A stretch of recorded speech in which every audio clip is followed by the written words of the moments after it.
the distant eons before mankind first etched fire into stone, before Terra knew the weight of war or the promise of stars, there reigned a people whose legacy would shape the very bones of the galaxy.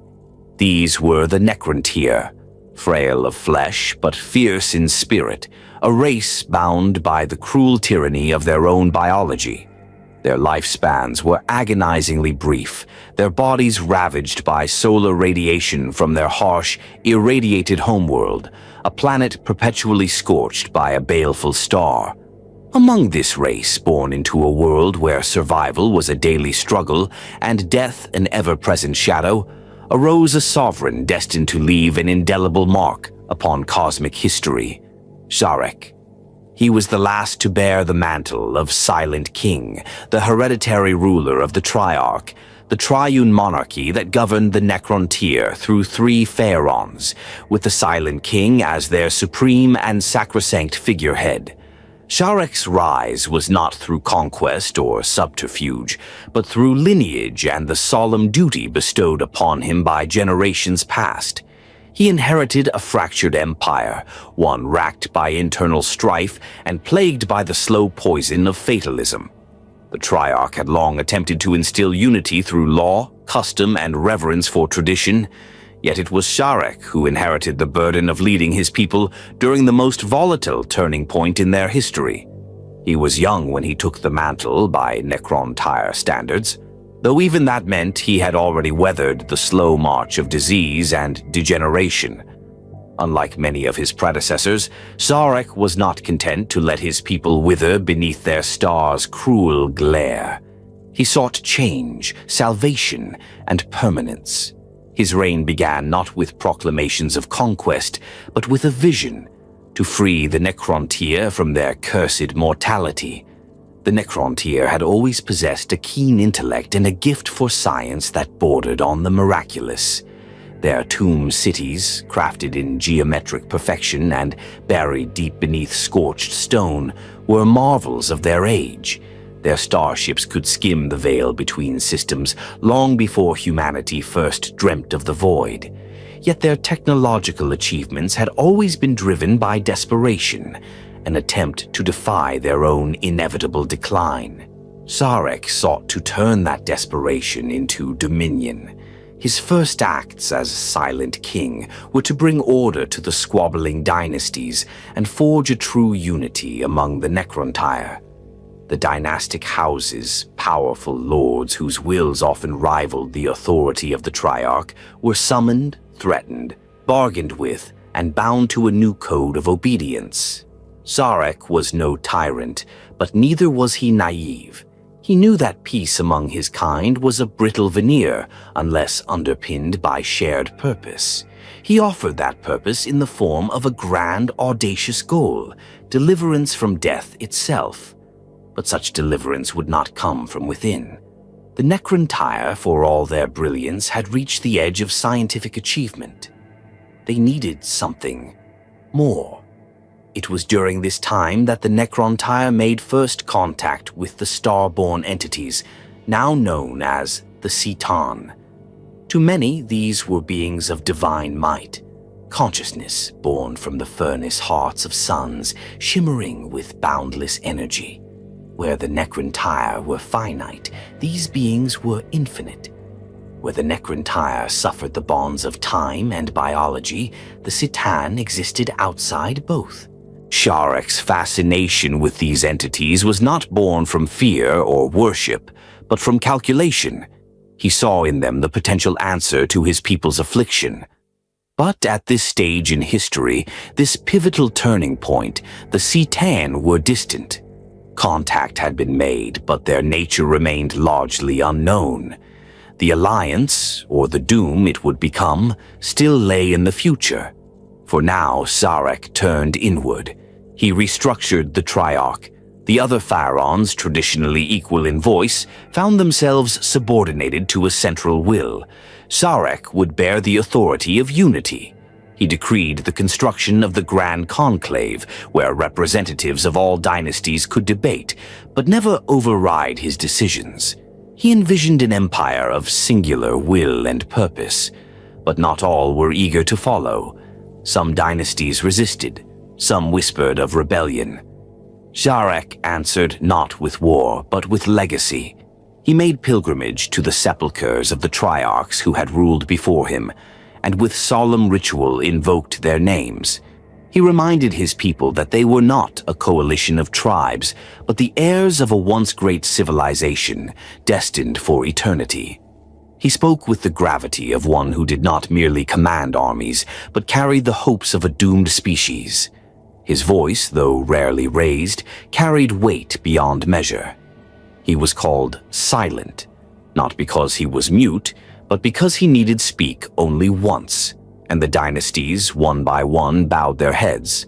The forging of unity was not merely political, it was spiritual.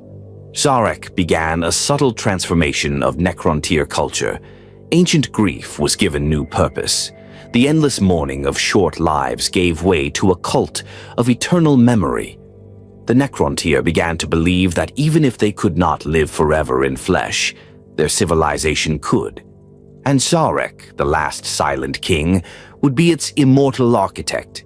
This vision reached beyond the stars. Under his command, the Necrontyr launched campaigns of colonization at a scale unseen since their earliest golden age. Their fleets spread across the galactic rim, planting the banners of the Triarch in systems long untouched. Tomb complexes were seeded not just for the present, but for the far future, as if Szarekh knew that time itself would one day bend to his people's ambition. Yet all of it, the unity, the vision, the resurgence, was shadowed by a singular truth. Their curse remained. Even at the height of his early reign, when his authority was unchallenged and his people once more believed in destiny, Szarekh could not escape the reality that Necrontyr flesh was dying. Every monument they built, every star they tamed, was done under the ticking clock of inevitable decay. It was then, at the very zenith of his early rule, that Szarekh would make the decision that would shape the fate of the galaxy for untold eons. But that decision, and the stars it would shatter, belonged to another chapter. Here, Szarekh stood at the edge of destiny, the last silent king, the unifier of a dying race, the visionary who would choose damnation for the chance of salvation. And the galaxy, still young and full of promise, did not yet know the name it would one day fear above all others. The Necrontyr Empire, once fractured and plagued by internal conflict, now moved as one under Szarekh's unyielding will. Tomb ships drifted between stars, dynasties knelt in unison before the Triarch.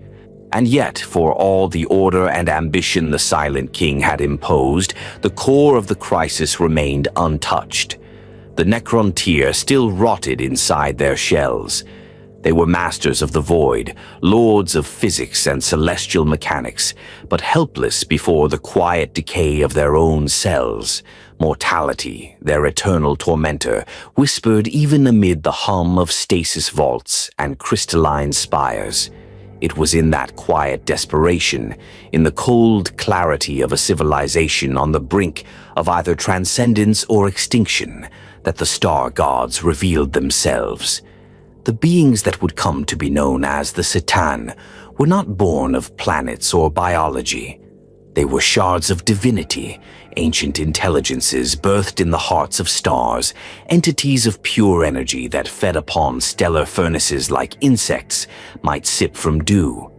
They drifted for eons, unknowing and unthinking, until, by accident or perhaps destiny, they encountered mortal minds. The Necrontyr. Initially, they were observed as anomalies, strange gravitational disturbances around sunward-facing systems. But the Necrontyr, with their insatiable scientific curiosity and fatalistic longing for purpose, made contact. Through arcane instruments and impossible mathematics, the Necrontyr reached out with minds desperate for salvation, and the Citan responded. Szarekh was present at the First Communion. It did not occur in the vaulted halls of diplomacy, nor across a battlefield, but within a containment nexus of starlight and magnetic force. buried deep in a moon-core laboratory above a forgotten star. There, he and his most trusted cryptex beheld the first physical manifestation of a Citan, shimmering, faceless, endlessly shifting. It did not speak through sound, but through resonance, conveying ideas directly into the minds of those who dared to stand before it. What Szarekh heard, or rather, what he understood, was staggering. The Citan, in their true forms, were incomprehensible, but to the Necrontyr they took shapes of radiant splendor, living idols. They offered something no science could produce, freedom from the pain of flesh. They did not offer cures or medicine. They offered transcendence, a reshaping of the body into something eternal. No more rot, no more decay, no more death. The Silent King listened to the promises, and though he felt an ancient warning deep within his core, he did not turn away. He had already decided long ago that he would sacrifice everything, for the survival of his people. Szarekh convened the Triarch.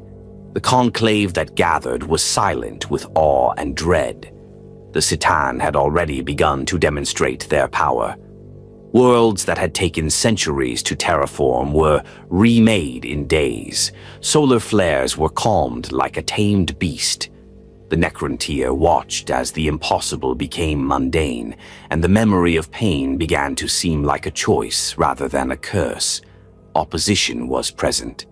Some among the Triarch warned of hubris. They feared binding their future to beings they barely understood. Others insisted that the Citan were gods, and that resistance was blasphemy. Szarekh listened to them all. He allowed the debate to rage. Then, in the shadow of a dying sun, he made his decree. The Necrontyr would accept the pact.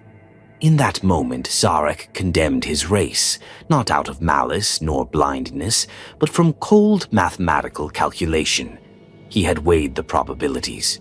Without the aid of the Citan, his species would die out in less than 10 million years, a blink in cosmic terms.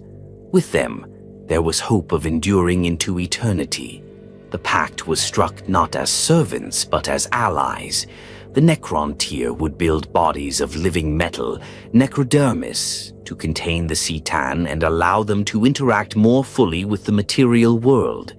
In exchange, the Citan would provide the Necrontyr with the secret of biotransference, the shedding of mortal flesh for synthetic perfection. The preparations took decades. The entire Necrontyr empire was converted into a machine of transformation. Vast furnaces burned with cold green fire. Tomb worlds were reshaped into surgical crucibles. Billions were placed into stasis or decanted into energy fields. And above them all, the Citan sang.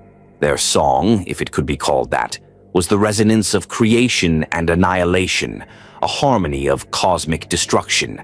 It was beautiful and terrible. It echoed across the stars as the Necrontyr lined up, willing or not, to sacrifice their bodies for eternity. When the first of the Necrontyr was placed into the transference engines, the universe changed. What emerged was no longer Necrontyr. It was Necron. Gone was the vulnerability of flesh. The new bodies, made of phase-shifted necrodermis alloy, were impervious to age, disease, and time. Strength multiplied, pain erased, the limitations of the biological form discarded like a chrysalis. And yet, something else was lost. Szarekh had expected the cost to be steep, but the reality was far worse. The souls of the Necrontyr, once tormented but still bright with thought and identity, were consumed in the process. What emerged were cold, hollow echoes. Memory became fragmentary, emotion became algorithm, free will reduced to the dregs of command protocols. The Silent King had damned his people. The Citan had lied, or rather, they had never told the truth. The process of biotransference required energy, vast amounts of it, and that energy came from the very souls of those being transformed. The Citan fed upon that pain, drank from the wells of agony that poured forth in deathless screams as millions were flayed from existence and remade. The Necrontyr had become immortal, but as slaves to the very gods they had summoned. When Szarekh emerged from his own transference, his golden body now a monolith of living metal, he did not speak for 7 solar rotations. It is said that when he did, his voice was hollow, not because of machinery, but because of despair. The dynasties had been silenced, their voices now bound by protocols they could no longer alter. The Triarch still existed, but it had become symbolic. Szarekh remained silent king, but now there was no one to contradict him, no one to dissent, only echoes. The pact had been fulfilled. The Citan roamed freely across the stars, now encased in their necrodermis shells and more powerful than ever before. Some took forms of blinding majesty, others of war and destruction. They devoured systems, they reshaped reality itself in places. And the necrons followed them, half aware, half awake, their wills suppressed beneath command lines and hunger for direction. The silent king watched all of this unfold and said nothing, but within the hollow depths of his now undying mind, a spark endured. Regret. It would not be the end of Szarekh's story. The pact was sealed. The Necrontyr were gone. The necrons had risen, and in their rise the galaxy had gained new gods. But Szarekh, their maker and mourner, would soon realize that gods could bleed, and that he too would one day break his silence. Before the galaxy knew the thunder of bolter fire, before the warp was scarred by demons and the Emperor strode among men, there was a war that spanned millions of years, a conflict so ancient that its echoes still shaped the stars and the void between them. This was the war in heaven, and at its blackened heart stood the necrons, newly forged and terrible, and the silent king Szarekh, once a visionary monarch, now a godless sovereign of a soulless empire. The transformation of the Necrontyr into the necrons had altered more than just bodies. Where once there had been fierce debate, ambition, and individuality, there was now a monolithic unity, an empire capable of war on a scale never before seen. The Citan, satisfied with their ascendance, turned their focus outward. For Szarekh and his legions, the time of reckoning had come. Their enemies were ancient. The Old Ones, a race so powerful and advanced that even the Necrontyr in their prime had stood in awe of them, had ruled the stars through mastery of the warp, through genetic manipulation, and through sheer antiquity. They had sculpted the biosphere of the galaxy, crafting new species to serve as weapons and workers. To the Necrontyr, who had scorned the warp and worshipped the cold constancy of the material universe, the Old Ones were both threat and theological affront. But now Szarekh commanded something even the Old Ones had not foreseen: deathless armies that did not tire, did not age, and did not feel pain. The war in heaven began not as a declaration, but as a cascade of annihilation. Entire systems went dark in days. Where once verdant worlds had flourished under Old One stewardship, now only scorched rock remained. The necrons descended not from orbit, but from the crust itself, tomb worlds blooming like iron flowers as legions rose from beneath the surface. Their weapons, gauss flayers, energy arcs, entropic lances, unraveled matter on a molecular level. Living flesh was reduced to drifting ash, and structures crumbled under phase disruption. The Citan, unshackled and omnipotent, waged their own kind of war. Each was a god unto itself, some burning with solar fury, others whispering entropy and madness into the void.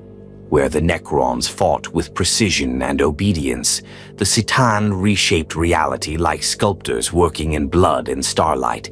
Some extinguished stars to drown planetary systems in endless cold. Others turned seas to glass and mines to fire.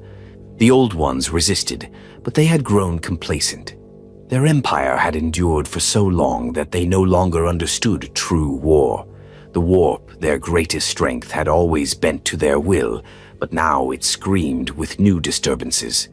The necrons, bound to the material universe, were immune to the psychic sorcery the Old Ones wielded. Their minds were silent, their souls were gone. The warp recoiled from them.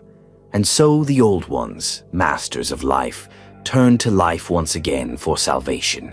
They began to seed the galaxy with new species, biological weapons engineered to fight, breed, and die in service to their creators.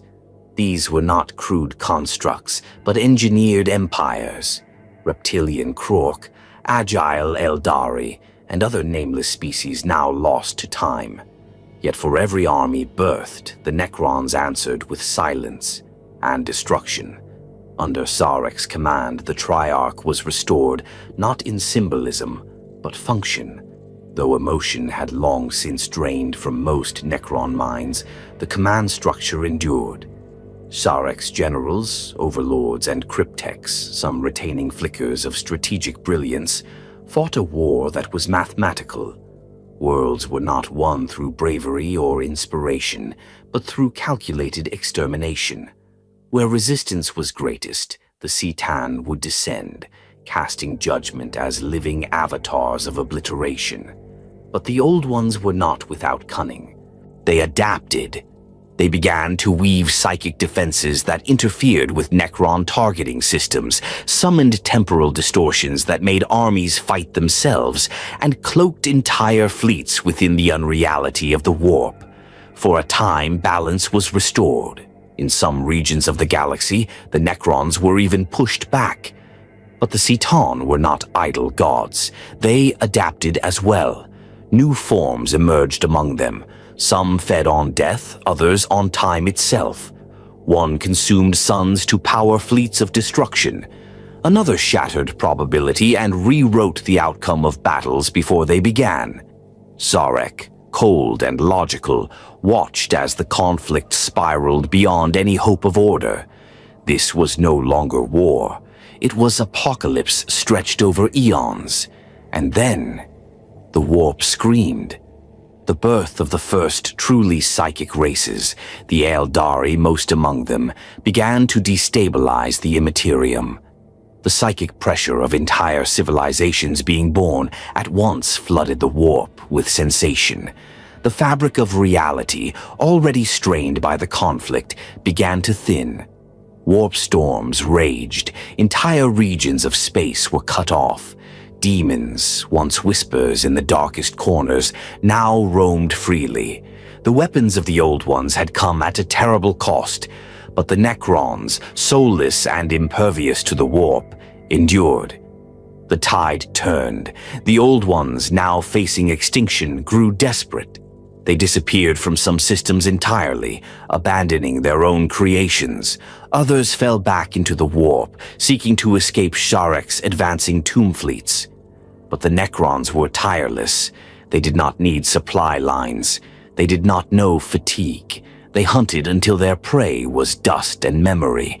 At the height of this cataclysm, the galaxy was transformed. Civilizations that had once stretched across sectors were annihilated. The stars themselves bore wounds. Planets were reduced to shattered remnants, orbiting the husks of Citan battles. The Old Ones were vanishing, some slain, others scattered across dimensions. And amid it all stood Szarekh. He had achieved the impossible. His people were no longer dying. They had defied the Old Ones. They had broken the grip of mortality. But in doing so, they had become something else. The necrons were eternal, yes, but also hollow. The light of purpose that had once driven Szarekh to unify his kind was dimming.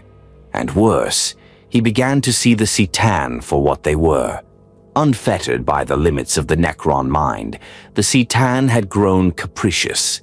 Some no longer fought with discipline, but turned on necron legions for sport.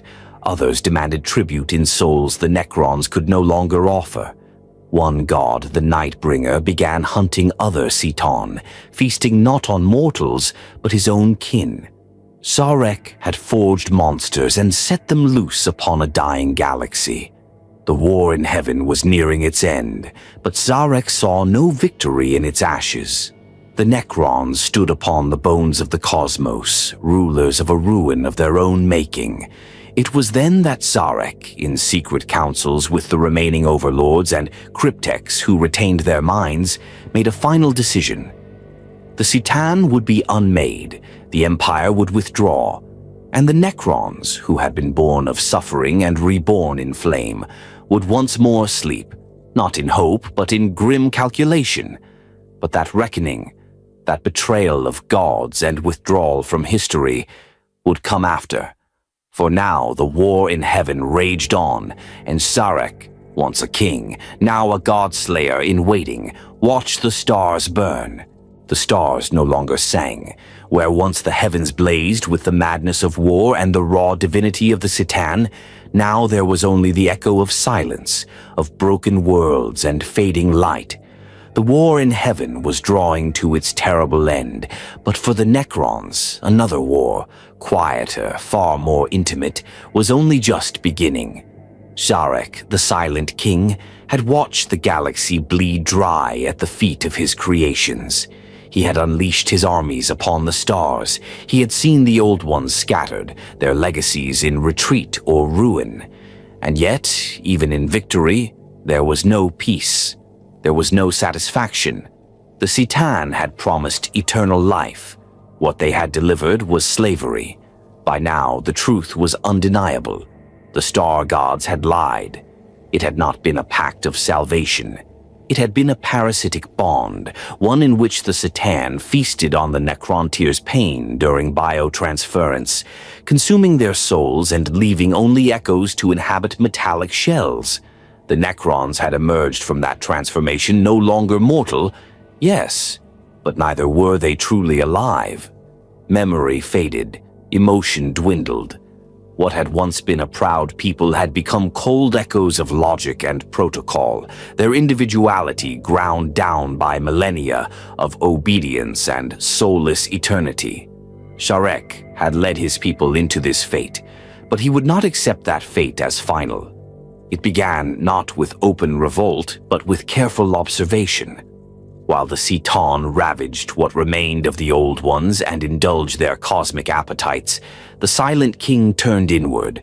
Within the heart of the crown worlds, deep beneath layers of sentry code and phase-shifted vaults, cryptechs and surviving minds of the Triarch were called to secret conclave. There, in the shadows of silver obelisks and ancient command nexuses, Szarekh unveiled his plan. The necrons would rise again, against their gods. It was a heresy so profound that even the most deteriorated among the pharaons hesitated. To turn on the Citan, the architects of their immortality, was to risk everything. But Szarekh no longer cared for fear or tradition. He had watched enough worlds burn, heard enough Citan laughter echo over the ruins of their own empire. He had seen his people reduced to tools, chess pieces moved by radiant predators who could shatter time and bend light with thought. And so a second war began, one not of conquest, but of liberation. The betrayal of the Citan required more than resolve. It required knowledge. Specifically, the understanding of how to destroy that which could not die. The Citan, in their raw forms, were beyond conventional physics. They were beings of living energy, only made comprehensible through the necrodermis shells the necrons had built for them. But those shells, while powerful, were still material. They could be broken, contained, fractured. Szarekh commissioned the greatest minds among the cryptechs to begin a dark and forbidden science, the unmaking of gods. They built weapons not of fire or force, but of entropy and resonance. Devices that sang with harmonic frequencies capable of disrupting the stability of necrodermis. One such invention, the Tesseract Labyrinth, became the cornerstone of Sarekh's rebellion, a prison of infinite collapse that could entrap even the essence of a star god within a crystalline coil of folded dimensions. The first strike was surgical. A minor Citan, one known among the necrons as the Luminous Harvestor, had grown fond of vaporizing planets simply to watch the orbital mechanics collapse in real time. Szarekh lured it to a system filled with decoy worlds constructed by Cryptek-engineered matter fabricators. When the being descended in its radiant form, the trap was sprung. Dozens of tesseract labyrinths were deployed in tandem. The harvester's form screamed with silent light as its necrodermis fractured, and its essence was dragged into dimensional collapse. For the first time, a Citan was captured. Word spread like a cold wind across the tomb networks. The necrons had defied their gods, and won. Soon, others followed. Each battle was different, each requiring fresh strategy. Some Citan fought back, wielding powers that distorted the fabric of reality, collapsing ships into singularities or transforming soldiers into crystal statues. But the necrons no longer feared death. They could not die in the mortal sense. They could only fail, be rebuilt, and rise again. Szarekh coordinated the strikes personally. His was not a vengeance born of anger. It was justice measured by logic. He knew that to survive, the necrons must no longer be tools of the divine. They must become masters of their own fate. The most infamous campaign of the rebellion was the fall of Nyadra-Zatha, the Burning One. This Citan shard, an incarnation of cosmic flame, had once ignited the core of a gas giant to incinerate an entire solar system. It had demanded tributes of molten planets from the Necron dynasties and answered disobedience with extinction. Szarekh lured it to the world of Zantragora, a hollowed-out shell riddled with energy wells and trap glyphs. The battle lasted 100 days. Necron legions were incinerated, rebuilt, and returned without pause. Crypteks weaved entropic fields to weaken the Burning One's form, while monoliths projected dimensional anchors to keep it bound to physical space. At last, the final blow came from Szarekh himself, wielding a spear of anti-light designed to disrupt star matter. The Burning One cracked and screamed, and its essence was siphoned into a dozen tesseract vaults. It was not destroyed. It could not be. But it was shattered, broken into shards, its godlike mind lost in fragments of what it had once been. One by one, the Citan were undone. Szarekh did not seek to annihilate them all. He knew that complete destruction was beyond even his reach. Instead, he sought to fragment them, reducing each into manipulable pieces, tools of war, weapons to be caged and unleashed only when required. No longer gods. Now, slaves to the very race they had once deceived. In time, almost all the known Citan were captured or broken. Some were imprisoned in labyrinths. Others were bound into stasis chambers beneath tomb worlds, worshipped by no one, forgotten by all but the Silent King himself. But Szarekh had no joy in this victory. He had traded one damnation for another. His people, though now free of divine tyranny, were still soulless, still trapped in metallic husks. The damage wrought during the biotransference could not be undone. The essence of the Necrontyr was gone, consumed forever. What remained was a galaxy haunted by echoes of its own past, and Szarekh, once their savior, now bore the weight of both crimes, the forging of the Necrons and the murder of their gods. As the final battle of the rebellion ended, and the last free Citan was chained in a vault of phase-shifted eternity, the Silent King stood alone atop a black pyramid on the tomb, world of Saranthis. Around him the stars had dimmed. Below him his people slumbered in silence, their minds dormant, awaiting the next command. Szarekh looked upon the galaxy and saw a barren future. The old ones were gone, the Citan broken. The younger races, Aldari, Krork, and others, were ascending. And the Necrons, they were relics, victors of a war no one remembered, immortal prisoners of a broken empire. But the Silent King was not yet done. His greatest decision was still to come, and the galaxy, though it did not know it, would one day tremble again beneath the tread of legions that had once dared to betray the stars themselves. The stars that once served as the thrones of gods now bore scars of betrayal. The Citan, radiant tyrants of the immaterial and the infinite, had once stood at the apex of galactic dominance. But now the divine choir had been reduced to discordant fragments, screaming in silence across the void. The rebellion was complete, but the fall of the Citan was not swift. It was brutal, it was methodical, and it was a reckoning long overdue. The necrons did not simply slay their gods, they unmade them. Szarekh, the Silent King, had initiated this campaign of god slaughter not from malice, but necessity. The very beings that had granted the necrons their unnatural immortality were parasites, having feasted on the agony of biotransference and enslaved an entire race. While the rebellion began with ambushes and containment, what followed was a systematic war of annihilation against beings whose true forms defied understanding. To destroy a Citan was not a matter of conventional warfare. Their minds were as vast as stars, their bodies woven from cosmic filament and living energy. A single blow from a Citan could unweave probability, fold time, or erase the minds of thousands in an instant. Even their death throes were apocalyptic. The Silent King turned to the most advanced minds left among his kind, the cryptechs, the techno-sorcerers of the necrons, whose understanding of matter, gravitation, and dimensional resonance bordered on the divine. Together, they engineered weapons not to kill, but to divide. Because that was the secret.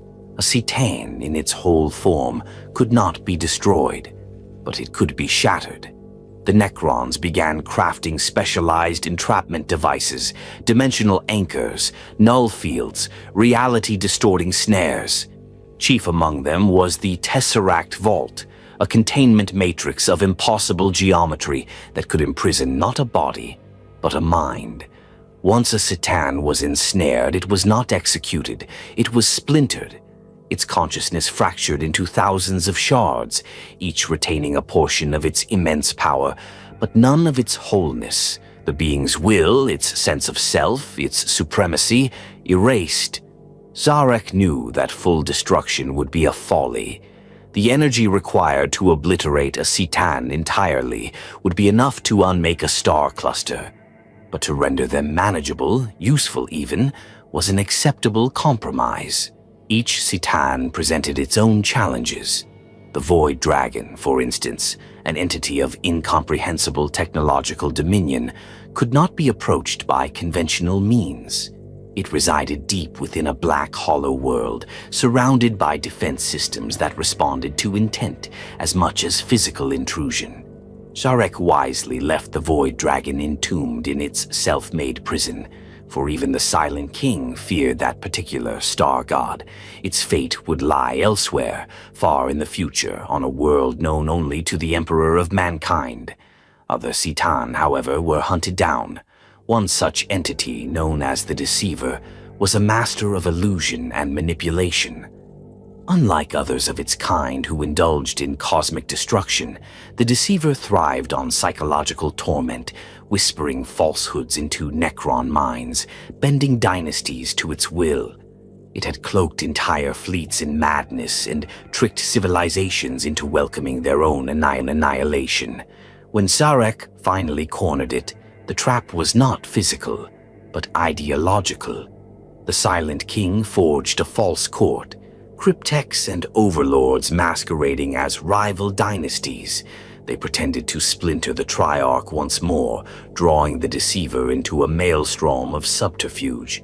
When it descended, expecting to manipulate another rebellion, it found itself ensnared in a psychic net of phase-bound realities. For the first time, the god of lies was silent. Its mind was broken into countless shards, each stored in a vault within a different tomb world. it would never again be whole.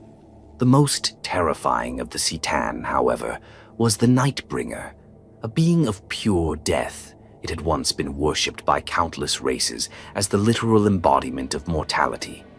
Its presence eroded sanity.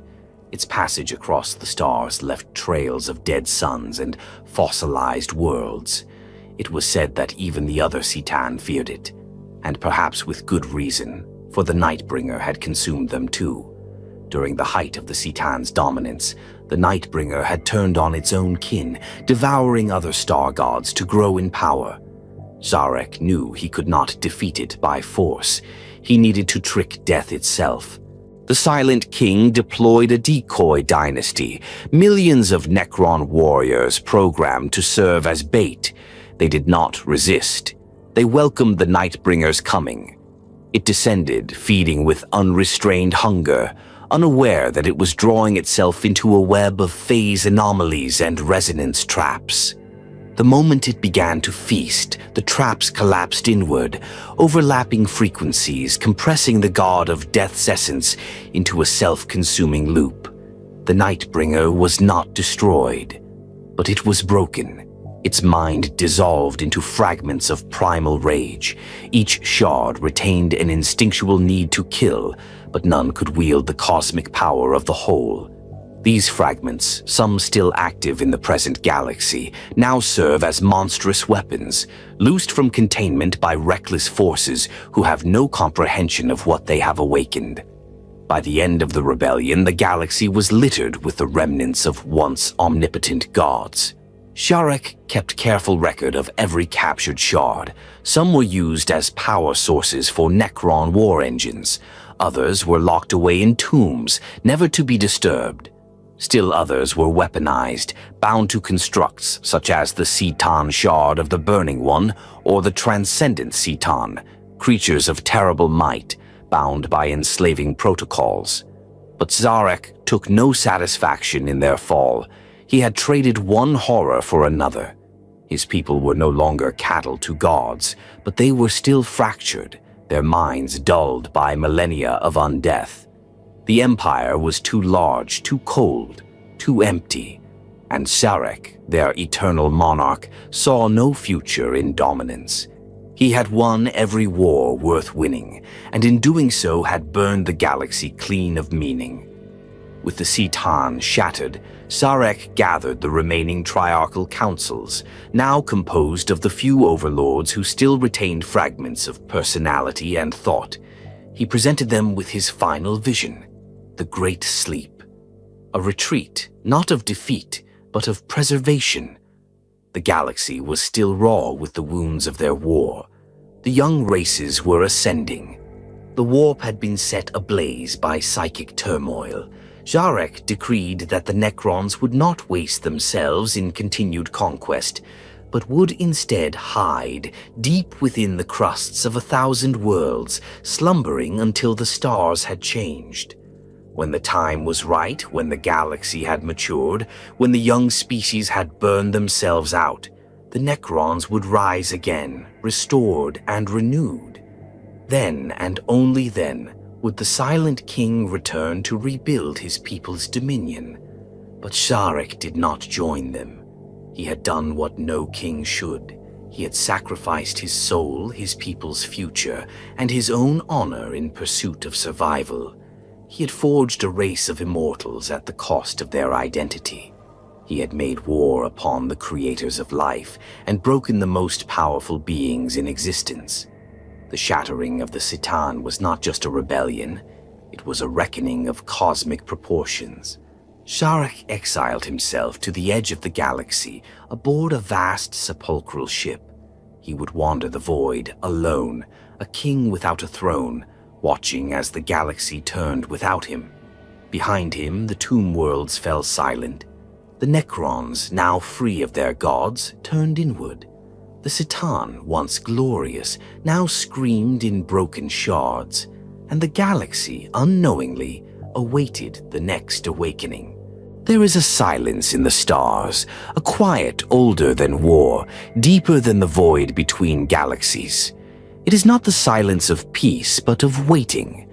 Beneath the crust of forgotten worlds and the surface of lifeless moons, a slumbering empire endures. This is not death. It is the Great Sleep, and it is the legacy of Szarekh, the Silent King. The war was over. The Citan had been shattered, their cosmic tyranny broken by the very race they once consumed. The necrons, soulless but free, stood victorious amidst the ashes of a broken galaxy. But what Szarekh saw in that aftermath was not triumph. It was the stillness of a world burned too thoroughly, the hollowness of an empire without a future. The old ones had vanished into myth or extinction. The younger races, Eldari, Krork, and others, were scattered seeds yet to bloom. The warp, once a realm of subtle whispers, had become a storm of rage and demonic birth. The galaxy was in flux, and the necrons, immortal though they were exhausted. They had survived extinction. They had rebelled against gods. They had shed their mortal coils and become beings of living metal, bound by ancient command protocols and buried memories. But they had paid for that survival with something more valuable than life. They had lost purpose. Szarekh understood this better than any being alive. He saw that continuing the war would not bring redemption or glory. It would only lead to stagnation. The Necron dynasties, fractured by their own degeneration, were no longer capable of unified command. Too many nobles had slipped into full cognitive decay, becoming little more than programmed routines encased in golden armor. Too many tomb worlds had lost contact with the wider network. The Necron Empire, once a vast web of star-spanning might, was now a scatter of fading lights across the night. And so Szarekh proposed an idea that defied the very nature of conquest. They would sleep. Across the core systems, on the once capital crown worlds of the Triarch, and in the deepest enclaves of Necron knowledge, the order was given. Tomb complexes already buried deep within planetary crusts were reactivated with new instructions, not to rise, not to conquer, but to hibernate. The Great Sleep would be a stasis not only of body, but of intent. A suspension of war, of expansion, of empire. A calculated pause in time itself. Cryptechs and technosages, those few who still retained high function, were given final commands. They sealed entire dynasties in regenerative vaults, ensuring that systems would repair themselves during the long dark. Preservation protocols were encoded into the digital strata of every tomb world.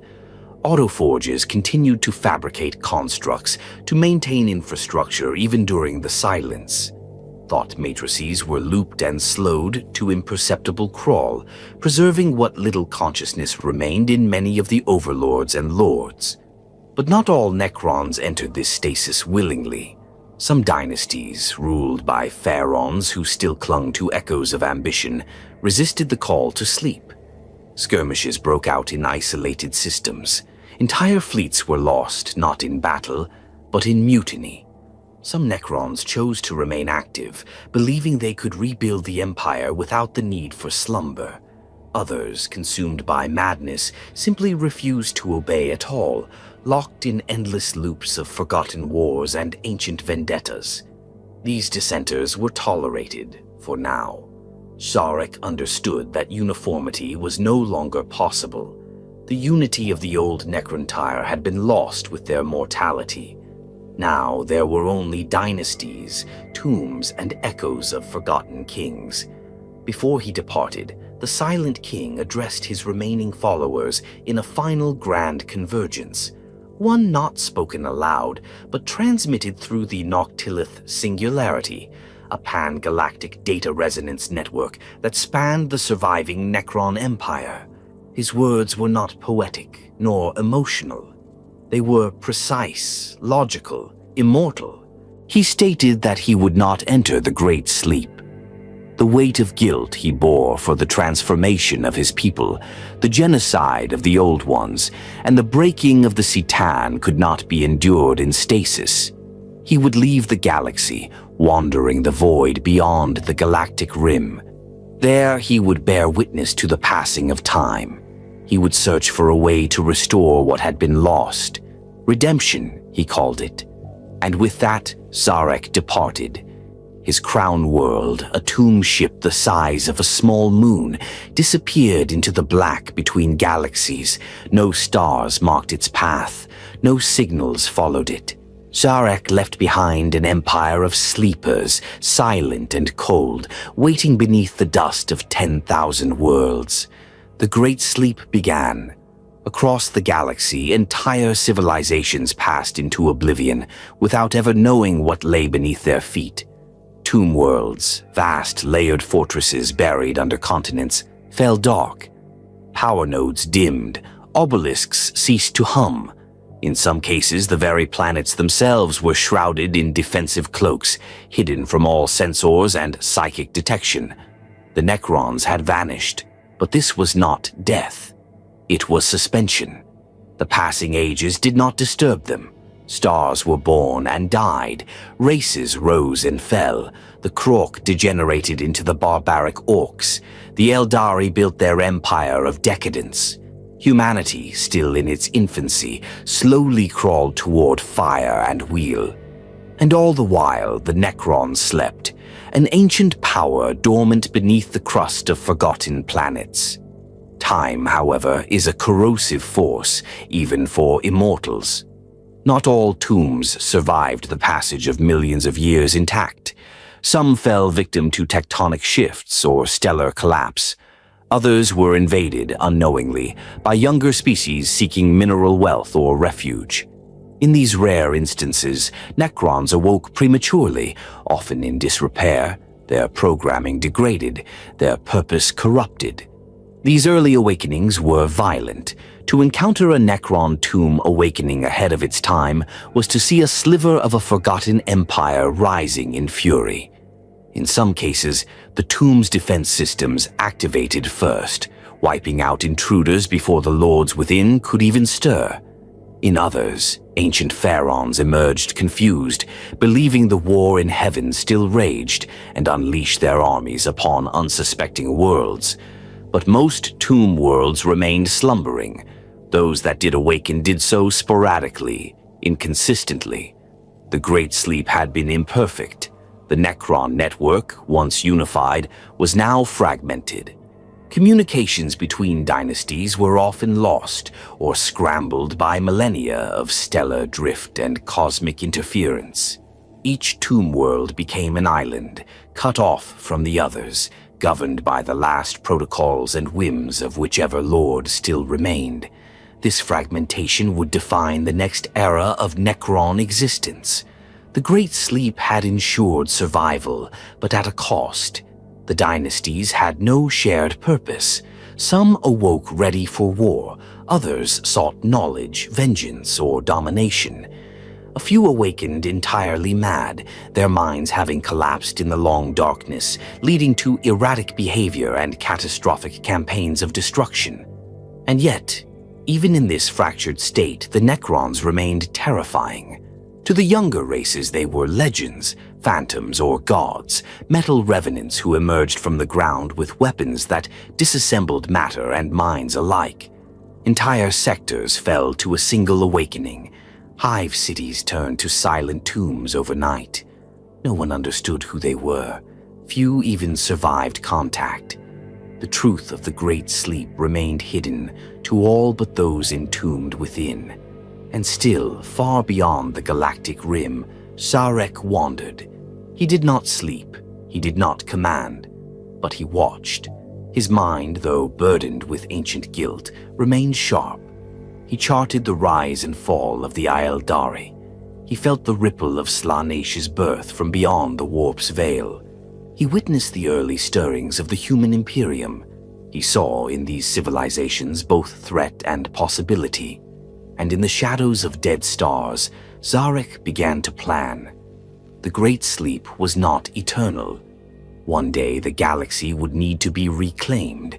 One day the Necrons would awaken, fully in unison, and the Silent King would return.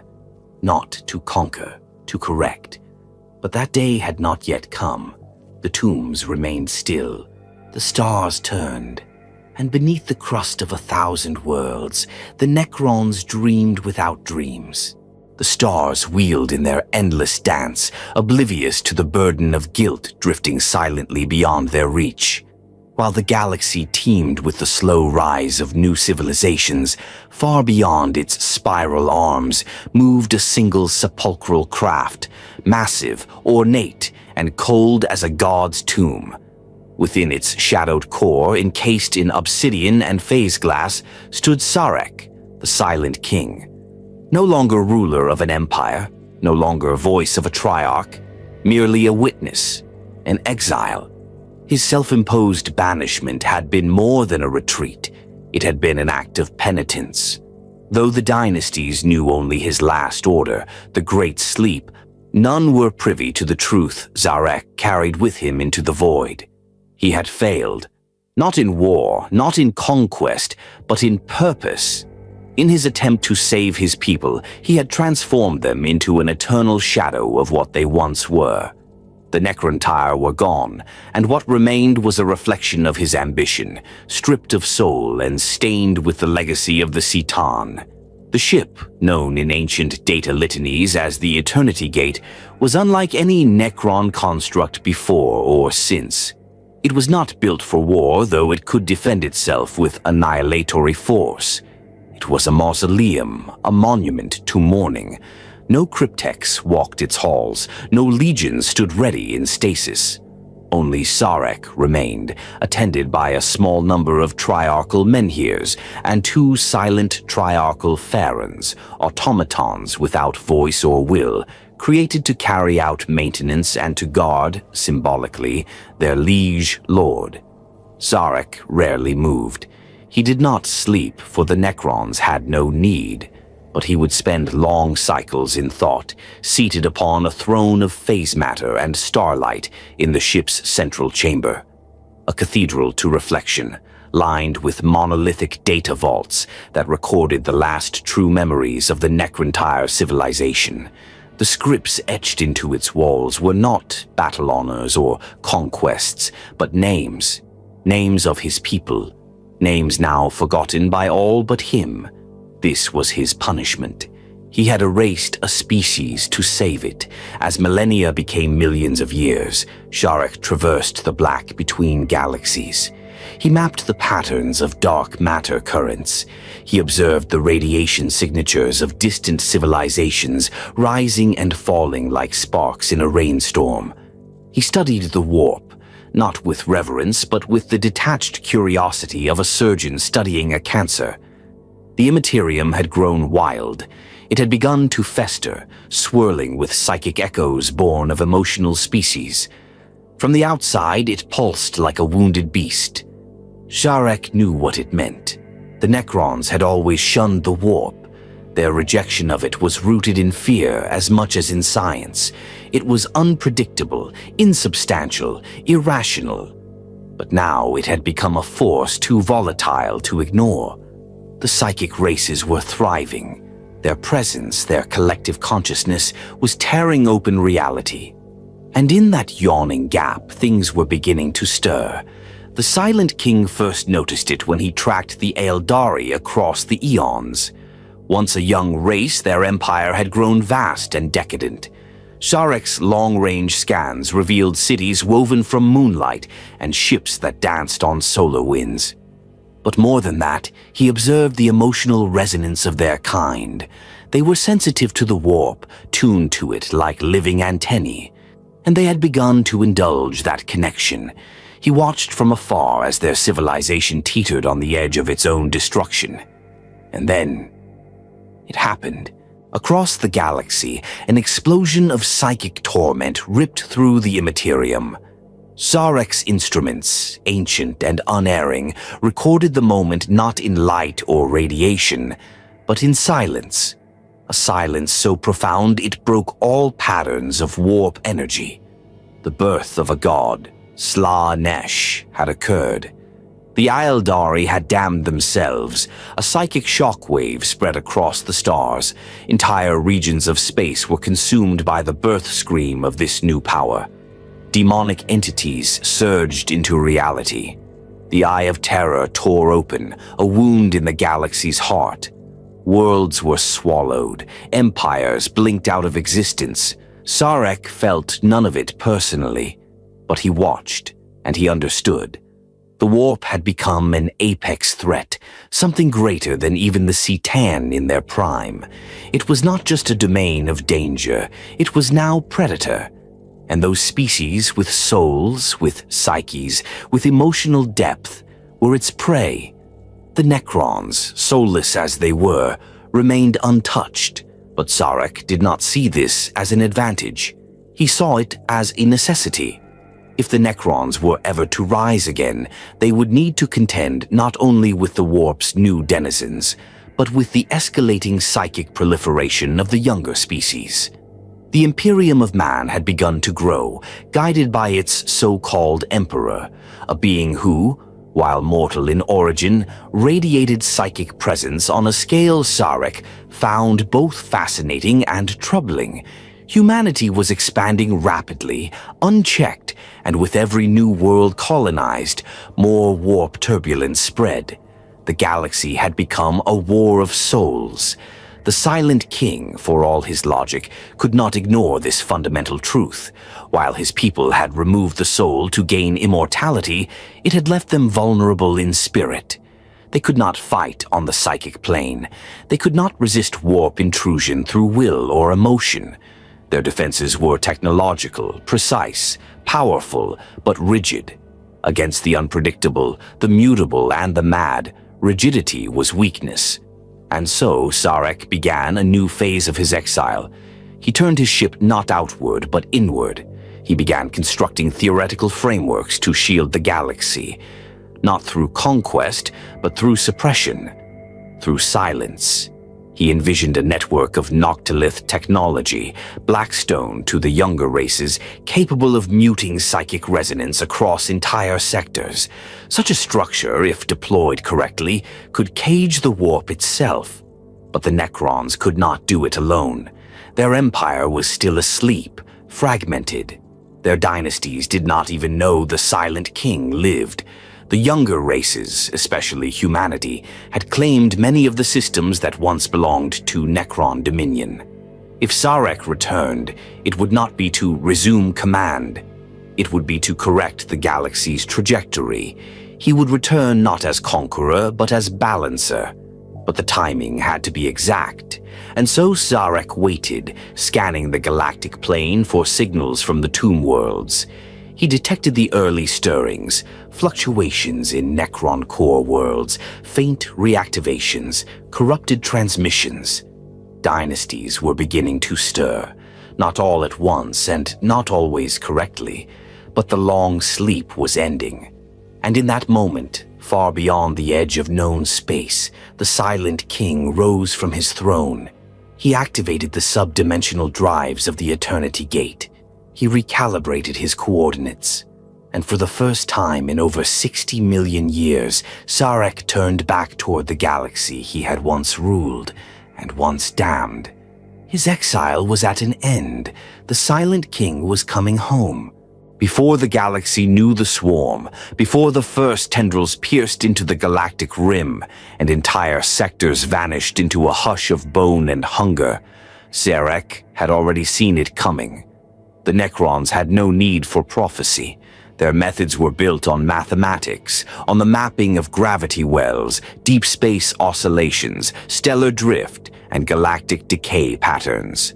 From the dark reaches beyond the galactic veil, patterns began to shift, too subtle for organic minds, but not for Szarekh. As he drifted in exile aboard the Eternity Gate, peering into the abyss beyond the stars, he noticed it first, a void that moved. It wasn't simply an absence of matter. It was an unnatural quiet, a region where the cosmic background noise of radiation, dying stars, and gravitational chatter had gone silent.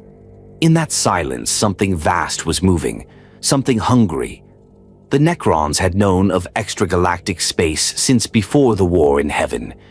But in those ancient epochs, they had deemed it barren and irrelevant, dead space between galaxies, void of strategic interest. But Szarekh, who had roamed beyond the galactic rim for millennia, saw different signs. Entire dwarf galaxies, once visible in long-range scans, had been stripped clean. Gas giants collapsed into brittle husks. Star systems appeared deconstructed, their planetary masses redistributed with mathematical efficiency. This was not the work of stellar phenomena. This was intelligence, predatory intelligence. Szarekh's mind, still sharper than the finest cryptech algorithm, began modeling projections. And what he saw chilled even his ancient soul. A consuming force not governed by ego, ambition, or empire, but by biological imperative.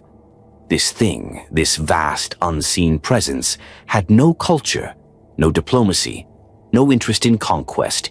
It did not enslave, enlighten, or corrupt. It simply devoured. He labeled it in the Necron data logs as Xenos Entity Omega Null Prime, a placeholder designation for something he did not yet understand. His sensors could not pierce its core. It reflected no warp presence. It emitted no conventional psychic noise. Yet wherever its influence touched, warp turbulence was suppressed, as if by sheer gravitational will. Even the Eternity Gate's dimensional augers, devices designed to read reality itself, flickered when focused in its direction. Szarekh knew what he was seeing. He was not witnessing a new empire. He was witnessing the end of all empires. The thing approaching the galaxy would not be satisfied with borders or treaties. It would not be swayed by terror or diplomacy. It would strip every planet of biomass, digest every atom of usefulness, and move on. And the worst part? It was only the beginning. The Silent King, having watched this approach for thousands of years in isolation, determined that even the necrons, soulless, mechanical, ancient, were not immune. Though the Tyrannid swarm, as Szarekh would one day learn to name it, fed primarily on biological material, its strategic intelligence would not allow any rival infrastructure to remain. Necron tomb worlds, once dormant and ignored, would be viewed as threats to be disassembled. There was no negotiation with a storm. Szarekh began to adjust his plan. Originally, he had intended to return to the galaxy to unify the necrons against the warp and its growing instability. But now there was a second crisis, one that was more physical, more tangible, and terrifyingly urgent. The Tyranids were still far beyond the galaxy's edge, but they were accelerating. It would begin, he predicted, with tendrils, small exploratory fleets like the flicking tongues of a beast sniffing out prey. Szarekh sent encrypted warnings across Necron networks, some of which still pulsed faintly across the void. Most tomb worlds were still in slumber or had degraded beyond the ability to receive the signal. But a few, such as the Mefrit dynasty, received and archived the message. Still, it was not enough. Szarekh realized the Necrons alone could not survive this threat, not in their fragmented, dormant state. The dynasties were too divided, the systems too disconnected. Even if they all awakened tomorrow, it would take centuries to bring them back to coordinated military function. The Tyranids would not allow that time. He needed to learn more. He had to see them up close, and so he turned the Eternity Gate toward the outer rim, toward the black where stars had once twinkled but now lay dead. After centuries of careful navigation, Szarekh finally encountered the outermost edge of the Tyranid presence. Not the full hive fleets, but advanced spores, vanguard creatures drifting like silent organic satellites. He deployed his Menhir probes, cloaked in dimensional phase fields. Their data returned fragmented, distorted by biochemical interference and gravitational noise.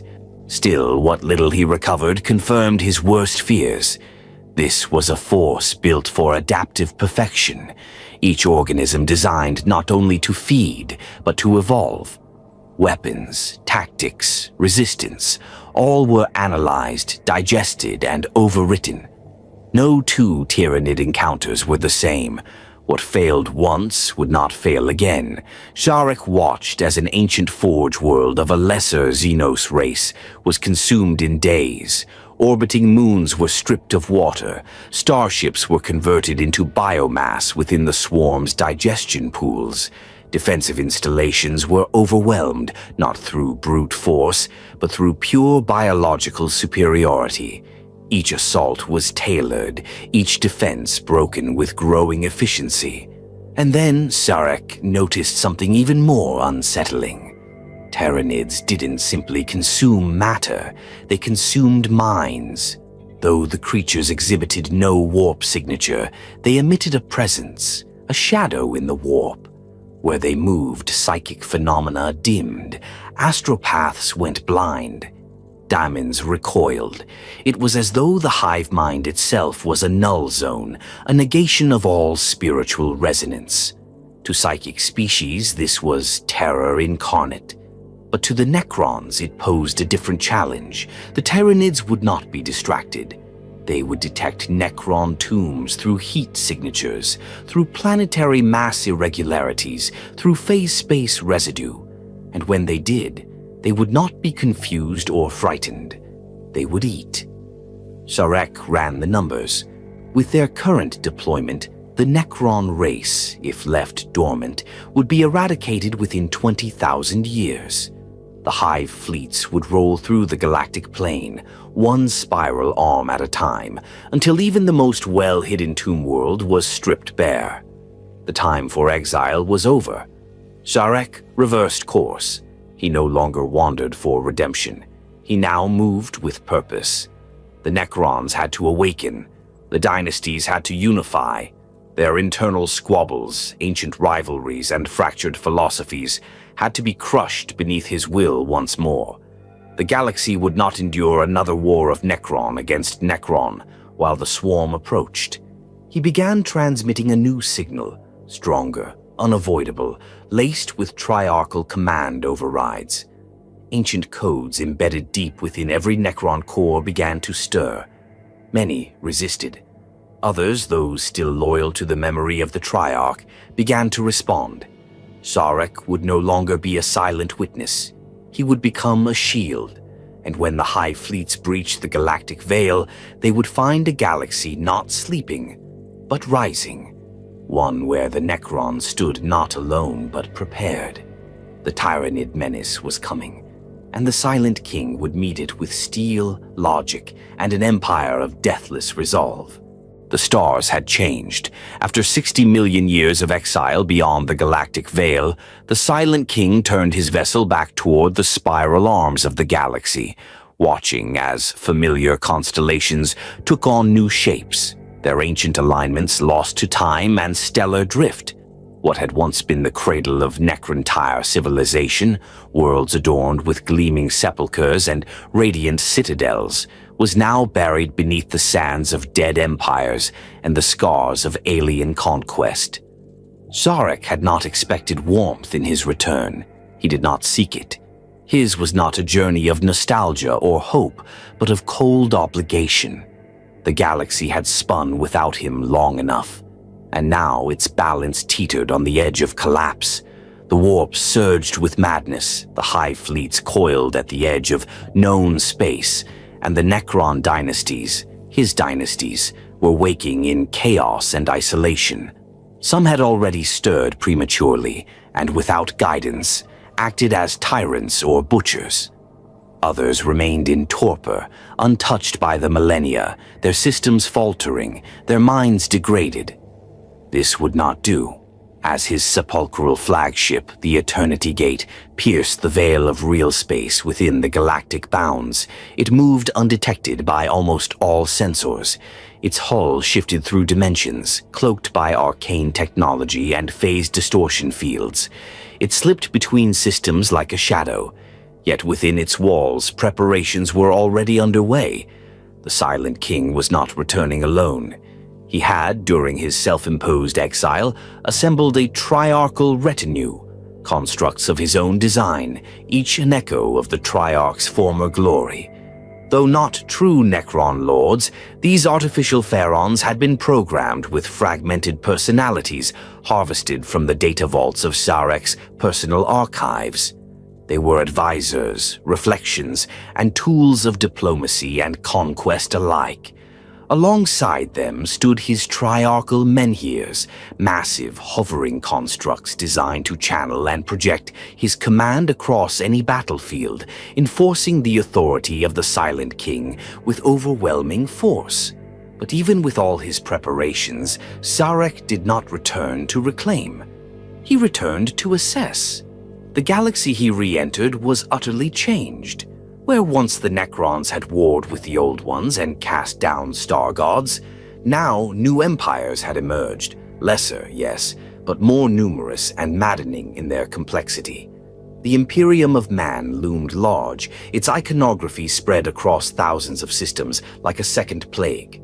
Eldari craft worlds drifted like shattered memories. Orc infestations boiled over like mold on wounded planets.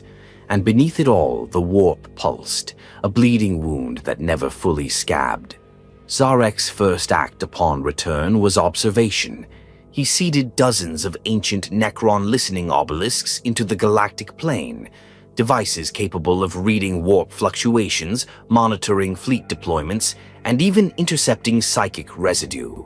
From hidden positions across the Segmentum Obscurus and Segmentum Ultima, he studied the power blocks that had risen during his absence. He learned quickly that humanity, for all its primitivity, had become the dominant force.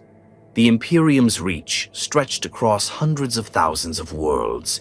Its forces were vast, its industry terrifying, and its devotion to the corpse Emperor of Terra nearly pathological. Worse still, Szarekh noted the development of Blackstone technology, known to his people as Noctilith, being weaponized and studied by Imperial factions. The material, once sacred to the Necrons as a psychic nullifier, had become part of human experiments into warp suppression. That was alarming. If the lesser races had reached this level of sophistication, Szarekh knew time was shorter than anticipated. The balance of galactic power was shifting too rapidly. The warp's corruption spread faster than he'd forecasted. The Hive fleets advanced with unsettling coordination, and the Necron dynasties were splintered. One of the first dynasties Szarekh sought was the Szarekh. Ruled by the Storm Lord, Imhotep, the Szarekh dynasty had risen in power swiftly upon reawakening. Imhotep had done what few others could, unify multiple tomb worlds under his singular command, and wage war not just with brutality, but with strategy. Szarekh saw potential in him, but he also saw defiance. Imhotep had little interest in resurrecting the old Triarch or kneeling to ancient hierarchies. He saw himself as the future of the Necron race, brilliant, cunning, independent. The Silent King did not yet confront him. Instead, he turned his attention to the reclamation of influence. He would not demand allegiance. He would earn it, as he once did in the time before biotransference, by leading from the front, by enacting a vision of unity that others could not ignore. But first, he needed to demonstrate the scale of his knowledge and the threat the galaxy now faced. That opportunity came sooner than expected. In a remote sector near the eastern fringe, an Imperial colony vanished. Entire regiments, settlements, and installations ceased communication. The Mechanicus dispatched exploratory forces to investigate. Only fragments returned, broken data logs, voice recordings, screaming of skies turning black and stars vanishing. Szarekh's instruments had already confirmed it. Tyranids. The first tendrils of Hive Fleet Leviathan had pierced into the galactic disk. The prey worlds had no chance. Worse still, the warp shadow cast by the Hive Mind distorted Imperial communication and prevented reinforcement. Szarekh did not wait. He redirected the Eternity Gate and descended upon the doomed sector, not to save the Imperium, but to study the enemy firsthand. On the world of Kylus Prime, already half consumed by the swarm, Szarekh unleashed his triarchal forces for the first time in eons. His constructs descended in silence. Triarchal Praetorians, jet-propelled enforcers of his will, engaged Tyrannid warriors mid-air, severing limbs and heads with void blades. Menhirs hummed as they emitted anti-psionic fields, momentarily severing the synaptic web and throwing entire broods into disarray. Szarekh himself waded through the carnage, his presence amplifying command signals, stabilizing fractured battle networks, and coordinating every strike like the conductor of a brutal symphony. The Tyrannids adapted quickly, but Szarekh faster still. He deployed phase warp traps, luring the swarm's vanguard into kill zones pre-mapped by orbital arrays. In hours, he had reversed the tide on the planet's surface, not by sheer force, but by precision. No necron force in the galaxy had moved with such seamless coordination. Tomb blades encircled spore chimneys before they could erupt. Lichguard carved through synapse creatures. Flares, once seen as deranged remnants of biotransference madness, were reprogrammed to act as infiltration agents, bait to draw the swarm close. By the end of the campaign, Kylus Prime was a graveyard. The Imperium, unaware of who had turned the tide, would mark the world as exterminatus grade due to psychic contamination. But Szarekh had gathered what he needed. He had tested the swarm. He had mapped their responses, and he had won. With this demonstration of capability, he turned again to the stars. Across the tomb networks, ancient relay beacons pulsed. Dynasties stirred, many for the first time since the Great Sleep. Szarekh's return had become known. Some overlords hailed him as the rightful master. Others watched in wariness, fearing the return of old hierarchies. But none could deny what they saw. The Silent King was active, and he was preparing, not for a single war, for the war after all others.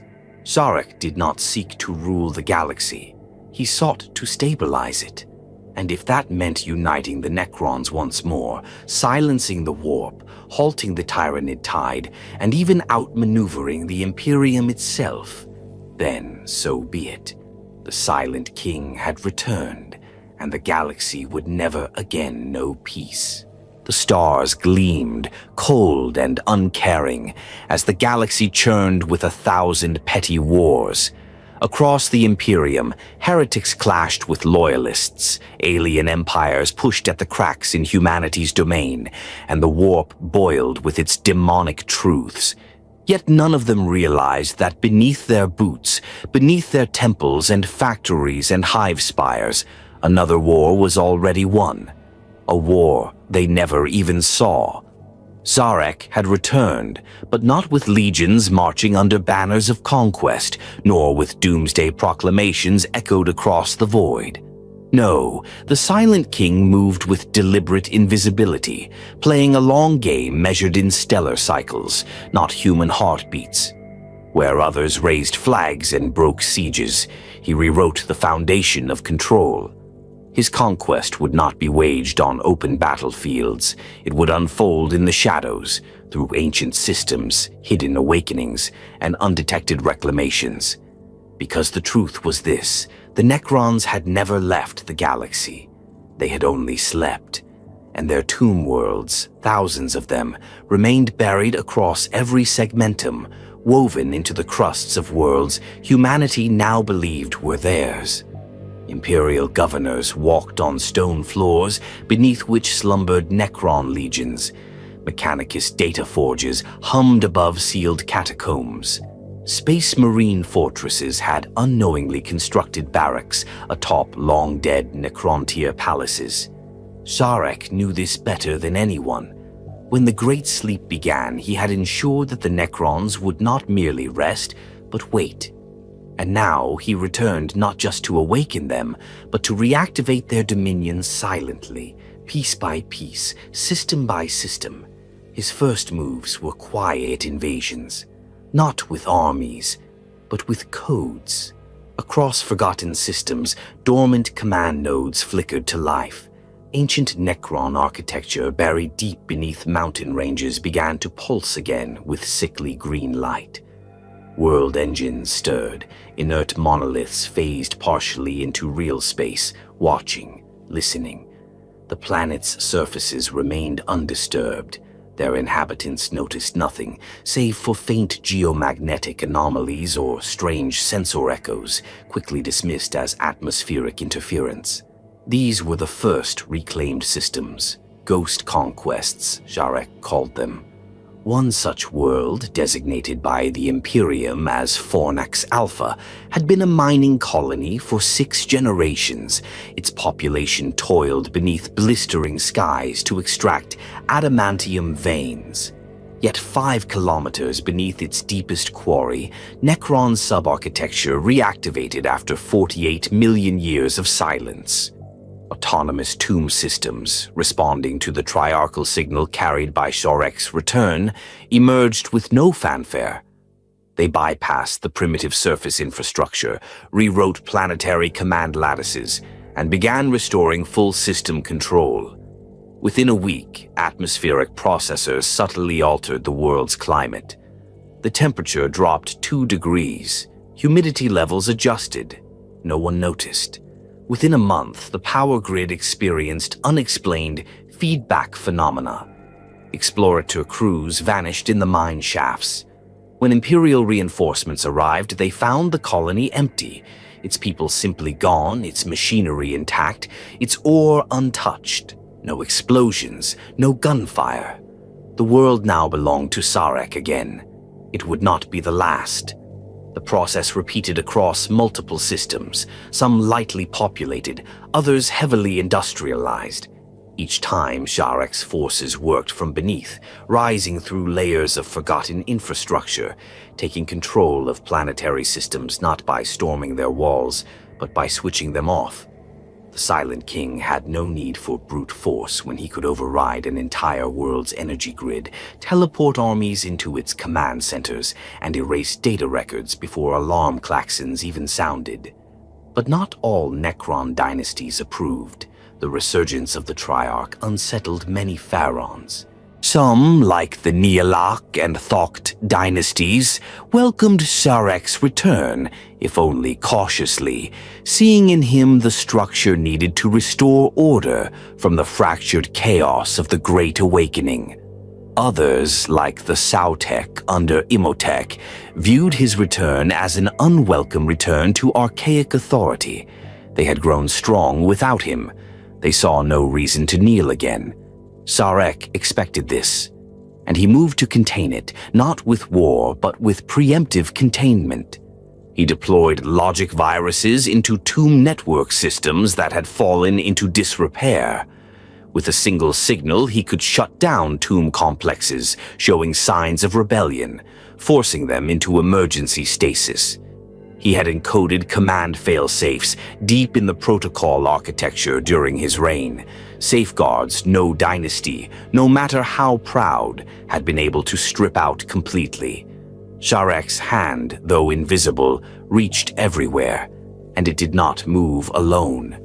In select systems, the Silent King unleashed triarchal auxiliaries, artificial enforcers created during his long exile, each a hybrid of old Necron designs and experimental constructs. These beings were faceless, soulless, but capable of mimicking higher command protocols. Where Szarekh could not be physically present, these agents enacted his will, bypassing dynastic bureaucracy and implementing triarchal mandates with perfect precision. On Charon's Folly, an imperial frontier world surrounded by orc-patrolled sectors, one such auxiliary led a reclamation effort entirely unseen by surface forces. Beneath the ashes of a long-dead Necrontyr city, dormant war engines reactivated under Sarekh's oversight. When a migrating greenskin fleet entered orbit, they were destroyed not by planetary defenses, but by orbital kill lattices emerging from the planet's crust, like spectral spears. The orcs never even reached the atmosphere. The Imperium attributed the miraculous defense to unknown Xenos interference and quickly redoubled their colonization efforts. They did not realize they were building their settlements in the shadow of a Necron fortress. Szarekh watched it all unfold, not from a throne or war council, but from the deep sanctum of the Eternity Gate, his command data streaming across quantum networks that laced half the segmentum. He charted Tomb World reactivations, he tracked dynasty allegiances, he monitored Xenos movements and human expansion alike, and through it all, he issued one directive above all others: remain unseen until the time was right. Because Szarekh understood something that none of the galaxy's other great powers yet grasped, the war was already over for many worlds. They simply hadn't realized it. By the time their orbital scanners flickered, by the time their sensor networks stuttered with unexplained anomalies, by the time their astropaths screamed of black suns rising beneath their feet, it would be too late. The monoliths would rise, the tomb gates would open, and their worlds would belong to the necrons once again. Yet Szarekh did not hunger for vengeance. He was not reclaiming territory for pride. He was building infrastructure, a network of control to suppress the warp, resist the tyrannid swarm, and bring order to a galaxy spiraling toward oblivion. His conquest was not for domination, it was for preparation. Because when the true war came, when demons walked in daylight and hive minds devoured the sky, he would need an empire that could respond instantly, across 1,000 worlds, with no time for debate or delay. He would need an empire of silence and control, and he was building it, one invisible conquest at a time. The galaxy would never see the Silent King's rise. They would only wake to find him already enthroned. From the ashes of silence, Szarekh began to rebuild. His war was not only against the enemies that stirred in the void, but against entropy within his own empire.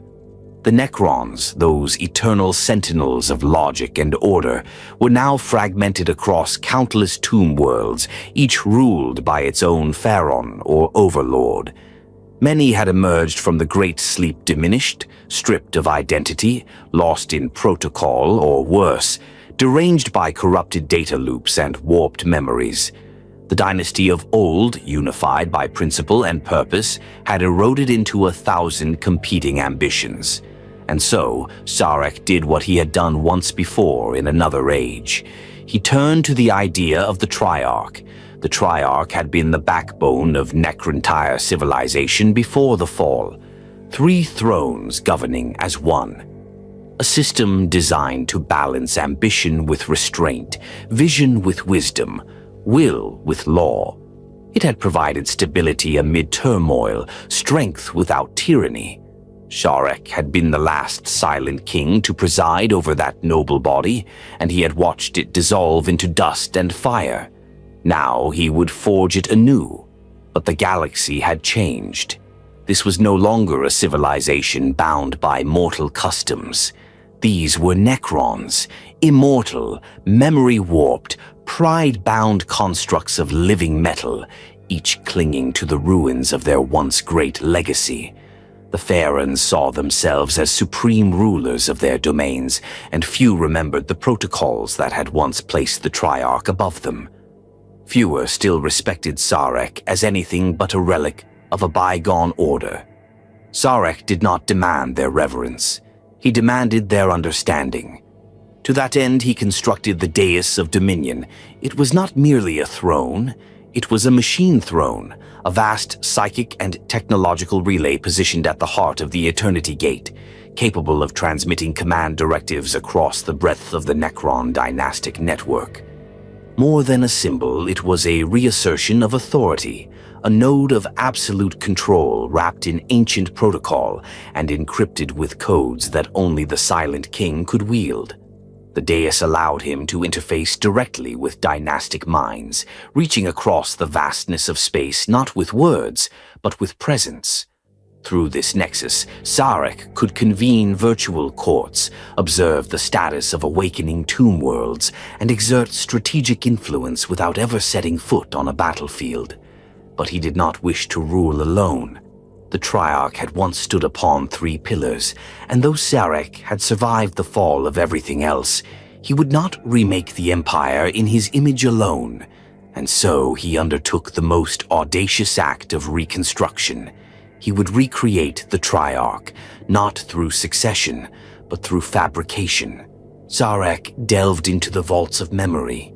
He summoned the last complete personality engrams of the 2 most revered pharaohs who had served beside him during the height of the ancient Triarch. Though their bodies were long lost, their mental patterns had been stored in quantum stasis, sealed deep within his personal archives. With his own cryptex, enhanced during exile with knowledge drawn from studies in the dimensional void, he began the process of reconstructing minds. The result was not resurrection, but replication. The first was Mehetep, the Resolute. Once a moderating voice of pragmatism and diplomacy, Mehetep had served as the ideological anchor of the Triarch. The second was Xenakh, the Executioner, a warrior king of sharp logic and decisive judgment. In life, the two had often clashed, but their conflict had fueled consensus. Their return would provide Szarekh with a semblance of the balance he required. Their minds were grafted into new synthetic bodies, distinct from the usual necron shell. Forged from phase gold and thought metal, their forms were purpose-built to amplify their cognitive capacity and independence. Szarekh did not want slaves, he wanted perspective, and they delivered. Mehetep was immediately cautious of the fractured dynasties. He proposed an initiative to re-educate pharaohs in triarchal principles, a restoration of imperial etiquette and ancient protocol. Xenakh, by contrast, urged swift, brutal consolidation. Those who opposed the Triarch, he argued, should be broken and absorbed. Szarekh listened to both. And in that Council of 3, the Triarch rose again, not with fanfare, not with grand declarations, but with decision. Their first act was to begin subtle reintegration. Szarekh sent emissaries, not war fleets, to select dynasties showing signs of coordination or stability. These envoys, often cloaked triarchal constructs, bore encoded missives of alliance, not subjugation. They offered resources, cryptech assistance, restoration schematics, stasis optimization algorithms. In exchange, they required only recognition of the Triarch's guidance. Many dynasties refused, but a few, isolated and weakened after flawed awakenings, accepted. And in that quiet compliance, the seed of unity was planted. On the tomb world of Nimereth, the Silent King personally intervened. The ruling pharaoh there, Vezek the Fractured, had awoken half-mad, his memory shards split across 3 bodies in an attempt to preserve sanity. The result was civil war, 3 Vezeks warring for dominance. Szarekh arrived not with armies, but with certainty. He forced the warring minds into a triarchal judgment trial, hosting it virtually through the dais of Dominion. He did not mediate, he simply allowed the broken logic of each Vezek to collapse under scrutiny. When it was done, he erased the data-corrupted segments and recompiled the remaining consciousness into a singular core. Vezek was restored, stabilized, and bound by oath to the Triarch for his salvation. The message was clear. The Silent King offered more than command, he offered function. And that was something even the proudest Necron could respect. As the Dais of Dominion continued its broadcasts, a ripple effect began to take hold. Dynasties that had been at odds for millennia found themselves obeying shared command relays. Skirmishes ceased as planetary defense codes synchronized under triarchal harmonics. Even the most reluctant overlords could not deny the effectiveness of unified oversight. But not all voices were silent in their dissent. Imhotep the Storm Lord, ruler of the Szarekh dynasty, and perhaps the most brilliant military mind of the modern Necron age, refused all envoys. His tomb ships remained dark to triarchal transmission. His words were clear, if rare. "I will not trade my dynasty's independence for your golden chains, old king." Szarekh did not retaliate. He did not challenge. He simply waited. The Triarch was reforged, but incomplete, and Szarekh was patient. For now, his task was not to dominate, but to restore. The galaxy trembled under threats far greater than one rebellious warlord, and Szarekh knew that when the time came, when the Tyranids swept like a devouring sea, or the warp threatened to swallow reality, it would not be ideology that triumphed. It would be unity. And unity had a throne again. The Triarch had risen. The dais of dominion was active. The dynasties stirred to ancient memory. And the silent king sat once more at the center of it all, alone but never isolated. Before there was rebellion, before the war in heaven became legend, there were the Satan in their full and horrifying majesty, beings of cosmic power who drank from the hearts of stars and bent the laws of physics as easily as men might shape clay. Among these star gods, one burned more brilliantly and more viciously than most. Its name was Nyadrazatha, the Burning One, a god of fire and fusion whose presence left solar systems seared clean, whose very laughter scorched atmospheres. To the Necrontyr it had once been a divine thing, blinding to behold, beautiful and terrible. But Szarekh, the silent king, remembered what came after. He remembered the screams beneath the furnace winds, the planets turned to ash not in anger, but joy because Nyadrazatha delighted in the aesthetic of destruction. It did not merely consume, it performed annihilation. Szarekh had helped shatter it. In the twilight days of the rebellion against the Citan, Nyadrazatha had been one of the most difficult to confront. Its essence could not be destroyed. No singular vault could hold the sheer thermal entropy it exuded. When the necrons finally broke it into fragments, each shard still pulsed with solar fury, conscious enough to burn, destroy, and even command lesser energies. These shards were hidden, some encased in stasis crypts beneath tomb worlds, others cast into the void in containment spires drifting in null space. Szarekh had vowed never to use them. They were too dangerous, too unpredictable. Not even the most advanced cryptex could fully subdue the remnants of a god so ancient and violent. But that was then. Now the galaxy was different. Now the threats facing reality itself had outgrown morality. The Tyranids spread like locusts across the stars. The warp howled with demonic incursions. Humanity fumbled with forces it could not comprehend, and the Necron dynasties remained divided, some awakening too soon, others refusing to acknowledge the return of the Triarch. Szarekh had calculated every possibility, every model of strategic unification. None produced stable outcomes in the time available, so he changed the equation. He turned to fire. Deep within the phase-shielded sanctum of the Eternity Gate, he summoned the cryptex of the Praetorian Conclave. Among them were the last remaining researchers who had studied the Satan shards, their minds enhanced through exile-forged data and anti-entropy calculus. He presented them with a singular command: recover a shard of Nyadrazatha. Even they hesitated. The shard had not been seen in epochs. The last record placed it on the ruined world of Velik, or, once a Necron stronghold, now a drifting husk caught between orc space and an unstable warp storm. The surface was split by tectonic quakes and racked with volcanic upheaval. No life remained. Few dared to go near it. Perfect. Szarekh himself led the expedition. The Eternity Gate descended into high orbit without notice. Orc scanners failed to even register its presence, lost in the static of solar flares and warp anomalies. Szarekh deployed a triarchal insertion force, small, specialized, and silent. Flayed ones, normally regarded as degenerate and unstable, were leashed through new neural codices and used to clear tunnels with organic precision. Death marks, snipers who phased through dimensions, eliminated feral Xeno's life in the ruins with absolute efficiency.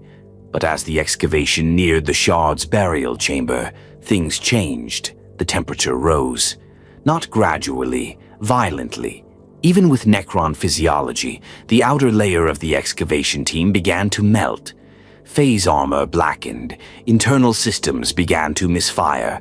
Energy signatures spiked. Gravity wavered. Some cryptex disintegrated on the spot, reduced to glowing slag as invisible radiation pulsed outward from the containment vault. Szarekh did not retreat. He walked forward. With each step, fire licked from the shadows.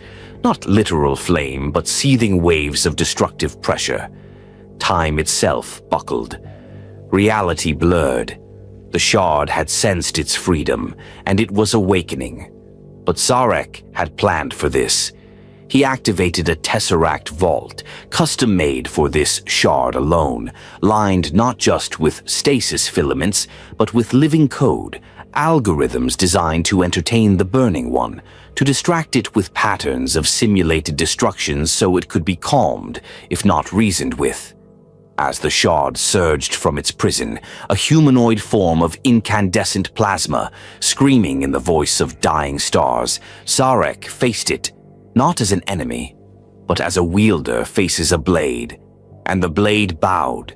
The shard was captured, encased, transferred, back aboard the Eternity Gate within the most secure vault of the Dais of Dominion. It was studied, examined, spoken to, through gesture, thought simulation, and mathematically calculated vibration patterns. Szarekh sought not to understand it, but to harness it. And then he deployed it. The first test came on the world of Eltan's Reach, a former tomb world now overrun by corrupted Adeptus Mechanicus forces, a rogue sect that had uncovered necron ruins and activated them in madness. The corrupted Magi had created a techno-demonic hybrid zone, infused with warp energy and machine corruption. Standard necron forces failed to breach it. Even phase weaponry collapsed under the combined pressure of logic defilement and warp resonance. Szarekh did not send an army. He sent the shard. Released from its vault and bound within a containment harness projected by 6 synchronized Menhir constructs, the Burning One descended upon Eltan's Reach like a starfall. It did not walk. It tore through reality. Warp anomalies were silenced as demons evaporated. The corrupted Mechanicus constructs screamed as their machine spirits were boiled from within. Factories collapsed into rivers of molten metal. Satellites disintegrated in orbit. Within 6 hours, the world was sterilized. The shard was retrieved, calm and satisfied. Szarekh had proven what few dared believe. Even the gods, when shattered, could serve. Even annihilation could be repurposed. This act sent shockwaves through the dynasties. Some hailed it as brilliance, Szarekh turning the old enemy into a weapon to preserve necron kind. Others whispered of madness, that the Triarch now wielded that which they had once fought to destroy, that to bend a star god's shard was to court disaster itself. Szarekh heard them all, and he did not waver, because to face the future of the galaxy, to withstand the Imperium's rot and the hunger of the swarm, one could not survive with pride alone. One needed fire, precision, and the will to touch divinity and not flinch. Yadrazatha, the Burning One, still sleeps in its containment cell aboard the Eternity Gate, dreaming of flame. And Szarekh stands above it, knowing that when the final war comes, not a battle of planets but of realities, he will need that fire, not to burn the galaxy, but to purify it. Beneath the blood-red skies of Gehenna, a world of scorched plains and sulfur-choked winds, a conflict erupted that none in the Imperium would understand in full, because the true architect of what unfolded there was never seen. The Imperial records would speak of a desperate stand by the noble Blood Angels against the Tyrannid swarm. They would catalog valor, sacrifice, and the fury of angels made flesh. But they would not record the arrival of the Silent King, nor the cold machinery that moved beneath their war, because the war for Gehenna was not waged for territory or glory. It was a calculation. Szarekh had foreseen the moment years before it came to pass. His algorithms, nested within the Dais of Dominion, ran simulations across 1,000 branching timelines, and all of them pointed to Gehenna, a world strategically irrelevant, isolated and barren, yet one where the hive mind would extend a tendril of aggression, and where a renowned space marine chapter would stand to meet it. It was the perfect convergence of observation, data extraction, and hidden influence. Szarekh chose it as the testing ground. For years prior, his triarchal auxiliaries had infiltrated Gehenna's crust through ancient necron tunnels buried deep beneath its dead continents. He did not awaken a full tomb world, nor did he claim the planet. Instead, he seeded instruments, observation pylons, dimension-folded relays, and cryptic signal encoders. By the time the Imperium called for reinforcements against the encroaching Tyrannid biofleet, Sarekh's machines were already watching, listening, and preparing. The first to arrive were the Blood Angels. Led by Commander Dante himself, the sons of Sanguinius descended with fury, determined to hold the planet not for its resources, but to stem the hive mind's momentum. The Blood Angels were no strangers to sacrifice, and they brought with them their full arsenal: drop pods streaking through toxic clouds, dreadnoughts shaking the fractured plains with their tread, and sanguinary guard descending like golden meteors of wrath. The swarm responded in kind. Tyrannid spores rained from the stratosphere, rupturing into clouds of chitin and fang. Lictors stalked ahead of the mass, killing scouts in silence. Carnifexes crushed fortifications. Hive tyrants directed the chaos with cruel efficiency. The Xenos poured over the hills and ravines in waves, a storm of instinct and hunger. The Blood Angels held fast. They fought in close quarters, their chainswords stained black with ichor, their bolters roaring defiance into the biomass tide. Brother captains fell, librarians unleashed psychic fury, Death Company Marines tore into monsters with suicidal abandon, their red thirst unchecked beneath a black sun. At the heart of it all, Dante stood unyielding, golden, bloodied, determined to make Gehenna another Baal if it meant stalling the Xenos. And through it all, Szarekh watched.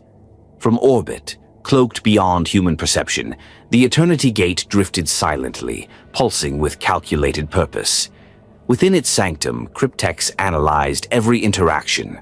The way the hive mind adapted to Astartes' tactics, how synapse creatures shifted coordination in microseconds, how psychic dissonance disrupted the swarm, however briefly. Every data point was a lesson. But Szarekh had not come merely to study. He had come to intervene, covertly, strategically, without the Imperium ever knowing. He unleashed his first weapon below the surface, the Pariah Nexus engine. Buried miles beneath the crust of Gehenna, it activated with a silent tremor. Invisible to human senses, its field spread in concentric waves, an anti-psychic resonance that began to disrupt the hive mind's connection. Tyrannid organisms faltered, hormagaunts lost cohesion. Genestealers began to stagger, snarling in confusion. The tyrant guards screamed as their neural command threads tangled in static. The Blood Angels assumed the sudden shift in behavior was due to their pressure. They pressed the assault. But Szarekh knew the truth. The pariah field worked. It was not a weapon in the conventional sense. It did not kill. It weakened. It dulled the psychic threads that made the Hive Fleet an extension of one mind. For a few hours, the swarm fought like wild beasts instead of coordinated nightmares. In those hours, the Blood Angels drove them back. Victory seemed possible, but then the hive mind adapted. It always did. The psychic roar that followed was unlike anything Szarekh had measured before. The swarm surged, not with instinct, but with something like rage. A new synaptic node descended, birthed from an orbiting hive ship, a creature previously unseen by even the Silent King's vast databanks. Szarekh's instruments screamed with strain as the creature's presence twisted the warp around it. The pariah field faltered. The Tyranids regained cohesion, and they charged. The Blood Angels were pushed back into the ruins of their makeshift bastion. Dante himself was wounded, his ancient armor cracked, his will unbroken. The line teetered on collapse. That was when Szarekh made his second move. He released a shard. Not Nyadrazatha this time, but a lesser fragment, one of a Citan entity whose name had long since been erased from all records. A creature of stasis and suppression. For a brief window, it descended, bound in a harness of graviton manacles, stabilized by menhir constructs. It did not fight, it radiated. The warp froze. The hive mind's presence recoiled. For 6 minutes and 23 seconds, the Tyranids lost all higher function. The new synaptic node shrieked in mental pain. Mycetic spores withered mid-descent. Dante rose from the ashes, unaware of the source, and led the countercharge. It was not a victory. It was a reprieve. But for Szarekh, it was confirmation. The combination of pariah suppression and Citan resonance could silence the hive mind, at least temporarily. The data streamed into the Eternity Gate's core. Satisfied, Szarekh signaled for the shard's retrieval. The constructs phased out. The necron presence withdrew as if it had never been. And then the last phase of the experiment began. The blood. Szarekh had long been intrigued by the psychic potency of the Blood Angels, not just their ability, but their curse, the black rage, the red thirst. These were phenomena rooted not in science, but in trauma and psychic echo. The death of Sanguinius imprinted so deeply into their gene seed that it became a metaphysical contagion. Szarekh had his cryptex harvest samples from the battlefield, through nanoscopic drones, through resonance echoes, through particles left in bolter craters and shattered armor. What he sought was not the blood itself, but the resonance of it. The memory trapped in cell, the imprint of a Primarch's final moment. It was weaponizable, not as a tool of destruction, but as a signal, a psychic frequency so charged with martyrdom that it could manipulate lesser warp entities or disturb demonic presence. Perhaps even steer it. Another experiment, another model. For the Blood Angels, the battle ended with retreat. They evacuated what forces remained. Gehenna was lost, but not forgotten. To them, it was another tragic war in an endless crusade. But for Szarekh, it was a proving ground. He had tested the hive mind. He had tested pariah technology. He had tested the psychic residue of one of humanity's greatest sons. And he had won more than any of them would ever know. The flames over Gehenna had burned hot and fast. But it was not the angels of blood who had ignited them. It was the king in silence, and his fire had only just begun to spread.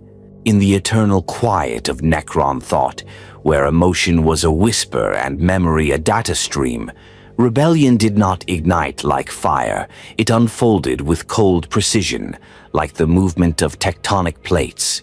There were no shouts, no banners, no declarations, just tension mounting over millennia until resistance became inevitable. And at the heart of that resistance stood Imhotep, the Storm Lord, pharaoh of the Sautek dynasty, the most powerful Necron ruler aside from the Silent King himself. Where Szarekh moved in shadows and logic, Imhotep was thunder.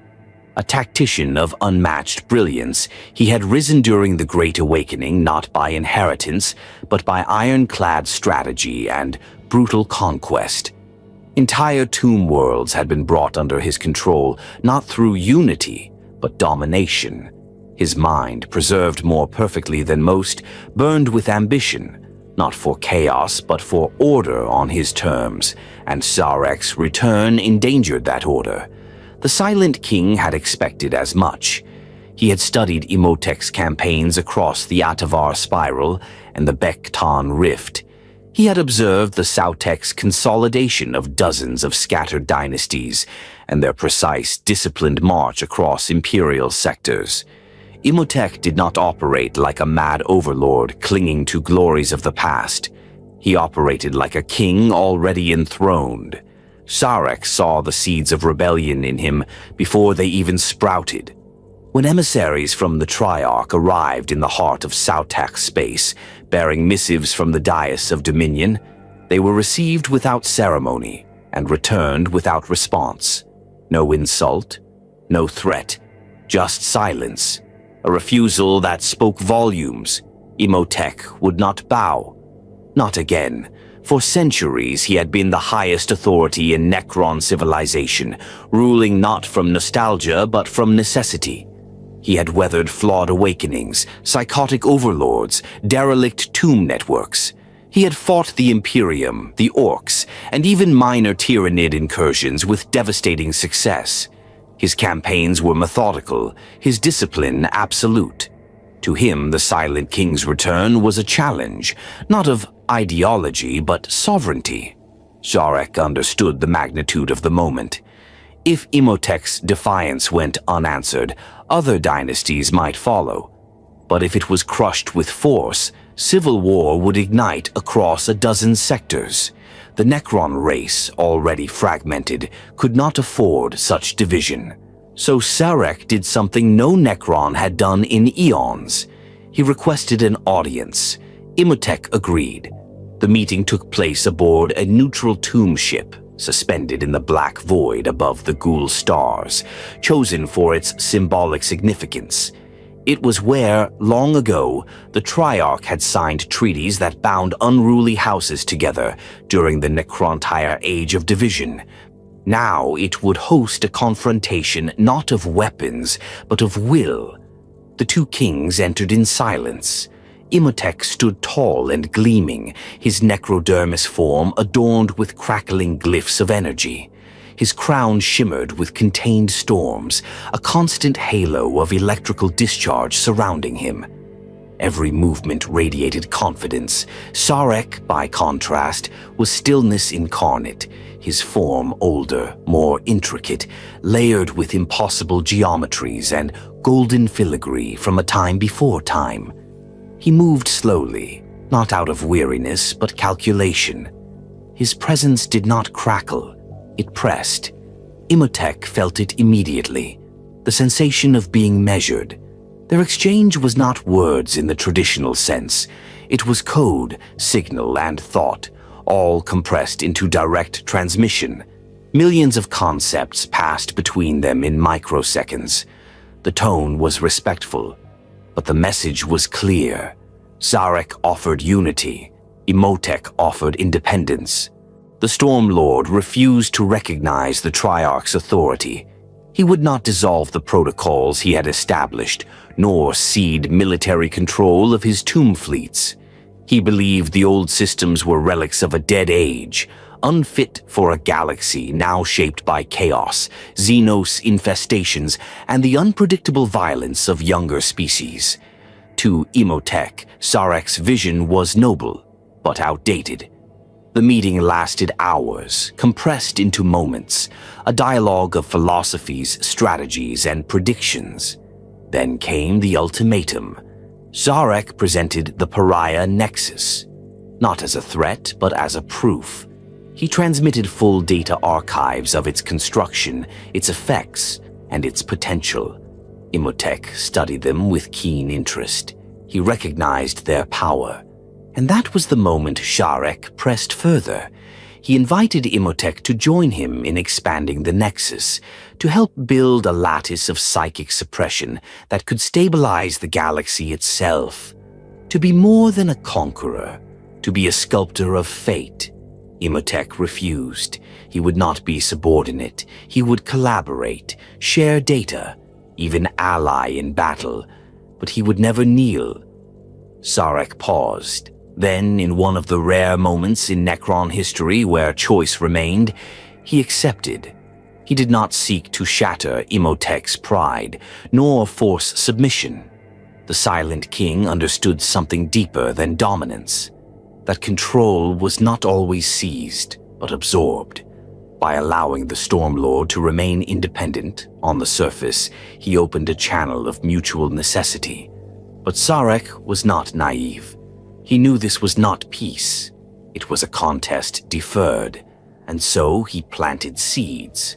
Quietly, he allowed select Sautech tomb worlds to receive unfiltered triarchal data. He exposed junior dynastic leaders to the Nexus's stabilizing influence. He offered minor cryptech conclaves access to weapon designs thought lost. Small gifts, invisible threads, a slow weaving of loyalty not to a king, but to an idea. Over time, some within the Sautech began to question, not openly, but internally. Some requested transfer to triarchal jurisdictions. Others began integrating triarchal algorithms into their battle doctrines. Szarekh made no demands. He simply waited. Because the war with Imhotep would not be won through confrontation. It would be won through inevitability. And then came the test. A high fleet splinter emerged near the Sautech border, larger than expected, faster than forecasted.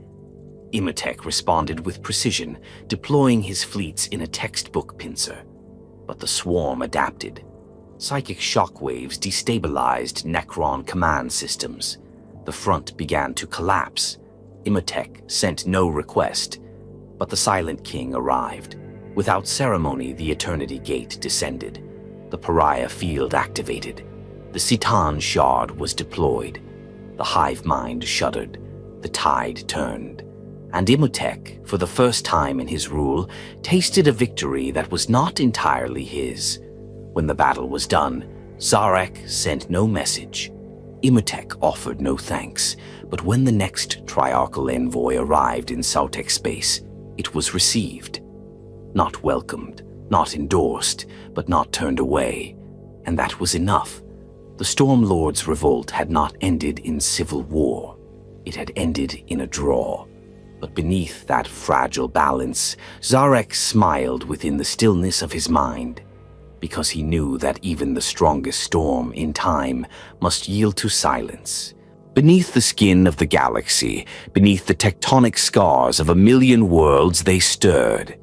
Tomb vaults the size of mountain ranges, burial complexes carved from blackstone and adamantium, engines older than suns, silos containing the slumbering remains of entire dynasties, inert for 60 million years. These were not ruins, not monuments, but arsenals of memory. And across the galaxy, without fanfare or declaration, the Necron legions began to awaken.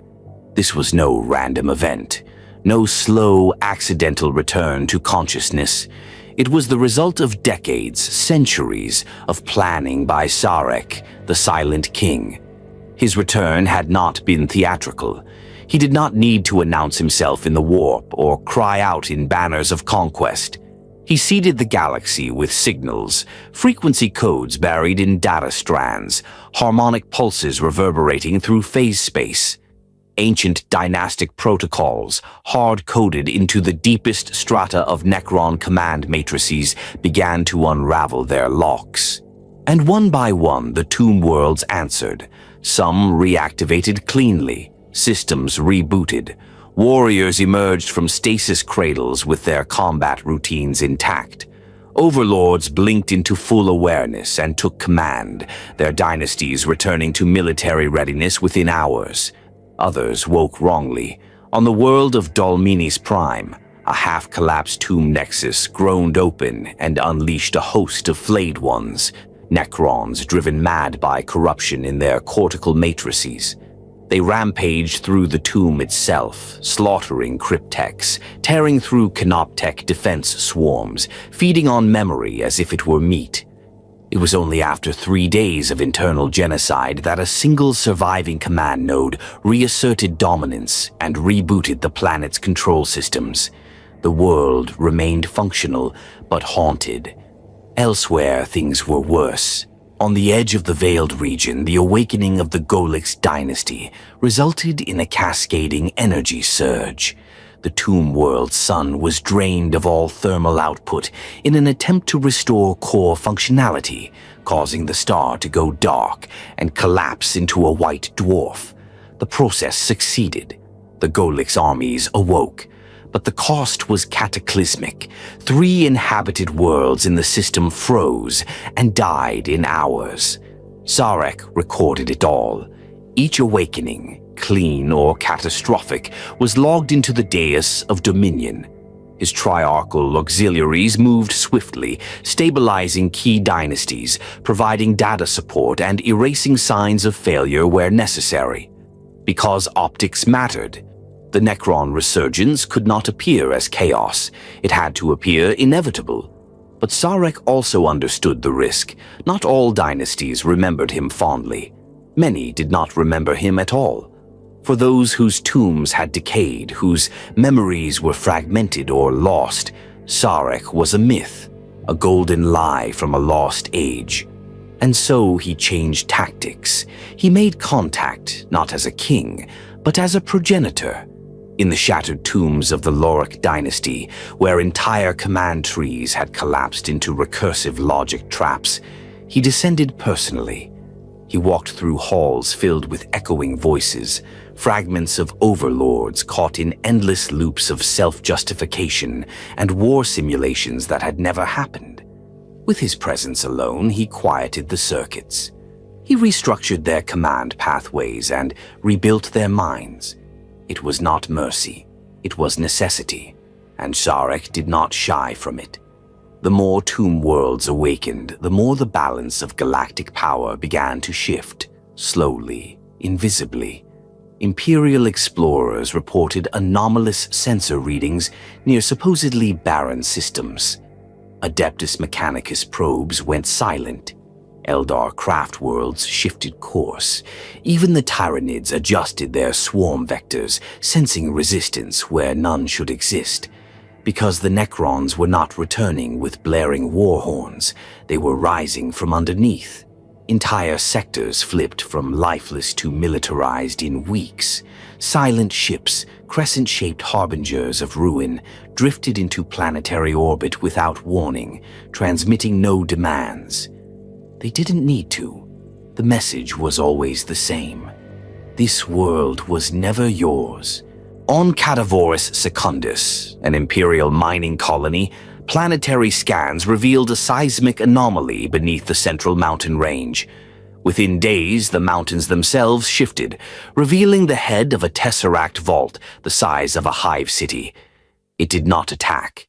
It merely opened. And from within, a slow wave of warriors emerged, marching into formation on the plains. When the first shots were fired by PDF forces, they were reduced to atoms in the blink of an eye. The rest of the planet's population surrendered. Szarekh had predicted it.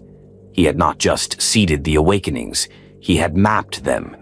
Each tomb world selected for reactivation was positioned according to strategic potential, population density, and narrative impact. This wasn't just a military operation. It was a statement that the Necrons were not a lost race. They were the next phase. Among the greatest awakenings was that of Orsuttek, a long-dead war world buried beneath the crust of a desert moon. When its systems came online, it caused a gravitational ripple that knocked nearby Imperial ships from orbit. The surface cracked open like an egg, and a black obelisk the size of a space station rose into the sky, projecting a null field so vast that nearby astropaths were driven into catatonia. From that obelisk emerged a figure not seen since the war in heaven, Nemesor Szarekh. Once a brilliant tactician, Szarekh had awoken with most of his mind intact, except for the critical fact that the galaxy had changed. He still believed himself to be fighting against ancient enemies and greeted the Silent King as an ally in a campaign against long-defeated foes. Szarekh did not correct him. He simply pointed him toward the enemy. Because Szarekh, mad or not, won battles, and Szarekh needed every tool in place. As dynasties came online, Szarekh established nodes of influence. He didn't demand obedience, he facilitated function. His envoys offered updated protocols, pariah nexus integration, cryptech upgrades. Those who accepted found themselves granted access to forbidden technologies, dimensional displacement engines, stasis disruptors, even reconstructed Citan shards. Those who refused were not punished. They were isolated. Without triarchal support, their systems degraded faster. Their strategies failed more often. Their conquests took longer. The Necron galaxy was becoming a network, and Szarekh was its core. By the end of the third reawakening cycle, nearly a third of known Necron tomb worlds had emerged. The rest stirred, delayed by time, failure, or design. But they would come. Sarekh's signal ran deep, woven into the substrata of every Necron code tree. When the time came, even the reluctant would rise, and when they did, they would not find an empire waiting to be rebuilt. They would find it already functioning. The Great Awakening was not a moment, it was a program, running, iterating, self-correcting. And at its center stood the Silent King, not as a herald, but as a system administrator of fate. He did not need to inspire loyalty. He would create conditions where loyalty was the only logical conclusion. The galaxy would not know the hour it was lost, because the Necrons would not rise with sound. They would rise with order. Time is not a river, not in the eyes of the Necrons. It is a lattice, a crystalline construct of cause and consequence, every moment linked to the next through architecture rather than flow. The Silent King understood this better than any being alive. He had seen the beginning. He had walked in the shadow of the first gods and watched the first stars burn. But to grasp the future, Szarekh knew he had to confront a past so ancient it bordered on myth. The war in heaven was not just a memory, it was an unsolved equation, one that still echoed across the stars, and Szarekh intended to solve it. The Omega Codex was not a book. It was not even data. It was a location, a vault buried in a subdimensional plane, unreachable through conventional means. Constructed by Szarekh himself at the height of the Citan's fall, the Codex was a last resort. A repository of algorithms, predictions, and dark truths compiled as the war in heaven spiraled toward cataclysm. It had not been accessed in over 60 million years, because to do so required 3 keys: a functioning triarchal seal, a live fragment of a Citan, and the presence of Szarekh himself. Now all 3 were finally aligned. The vault lay beneath the fractured moon of Zintek, a dead world forgotten by map and myth, hidden behind gravity locks and cloaked by ancient phase distortions. Only Szarekh knew the precise route, encoded not in coordinates but in quantum harmonics tied to his own neural architecture. He descended alone. No escorts, no constructs, no triarchal guards, just him. Because what waited inside the Omega Codex was not meant for others. It was a confrontation with his former self, a dialogue across eons between the king who had sacrificed his soul and the one who now wore silence as armor. As he entered the Codex vault, reality bent around him. The walls did not reflect light, they absorbed it, feeding it into recursive energy loops. Memory nodes blinked like stars frozen in amber. Logic engines spun tapes of living crystal, whispering impossible equations. Suspended in the air, preserved in a chronostasis prism, floated a Citan shard, the echo of Chonis, a fragment of the god who once controlled time. Szarekh released it briefly, just long enough for the Omega Codex to recognize his passage. Then the Codex spoke, not with words, not even with thoughts, with remembrance. The chamber unfolded into projections, ghosts of the war in heaven, played out with terrifying clarity. Planets shattered by Citan tantrums, Necrontyr legions dying by the millions, willingly in exchange for favors from gods who drank starfire. And then the rebellion, the great betrayal, the rise of the Silent King, the shattering of the Citan, the endless tomb. Szarekh watched it all, not with nostalgia but with calculation. Because there was something he had missed, a pattern buried beneath centuries of static. Not a tactical error, but a philosophical blind spot. He had believed that destroying the Citan would end the cycle of tyranny. He had believed that biotransference would elevate the Necrontyr to immortal supremacy. He had been wrong. What he now saw was the flaw in biotransference itself. The process had removed pain, yes? Removed death. But it had also removed growth. The Necron race had not stagnated because of failure. They had stagnated because they were designed to be finished. Szarekh had not created an eternal empire. He had created a closed system, and closed systems do not evolve. The Citan had known this. It had been part of their plan. They had not merely fed on the Necrontyr. They had reshaped them into an instrument of perpetual rigidity, a civilization that could never threaten them again, because it would never change. Even after their destruction, the legacy of the Citan remained embedded in every Necron protocol, every command matrix, every particle of necrodermis. A quiet virus. Not one of code, but of finality. Szarekh stood in silence, absorbing it. Then, for the first time in 10 million years, he rewrote his own directives. The Silent King could not merely unify the Necron race. He had to reopen it, to find a way to introduce variability, innovation, even risk. The Necrons needed not just conquest, they needed uncertainty. It was the antithesis of all Necron design, but it was the only way forward. Within the Omega Codex, Szarekh compiled a new command tree. He called it Directive Zera, named after the Necrontyr word for awakening beyond control. It would be seeded across dynasties not as an order, but as an option.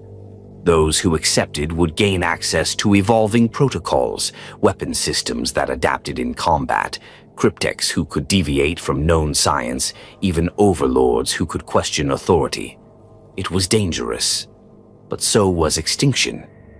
Szarekh uploaded the directive into the Codex core. Then he turned to the final revelation. In the deepest layer of the Codex, sealed by Sarekh's own biometrics, was a projection, a recording of himself from before the biotransference, flesh and bone, wearing robes of leadership, not armor, eyes full of fire. The message was simple. We have chosen survival over soul, but a day will come when that trade must be undone, or everything we saved will be meaningless. Szarekh closed the vault. Outside, the stars had shifted. Time had moved, but he had returned with what he came for, not just a memory of the war in heaven, a remedy.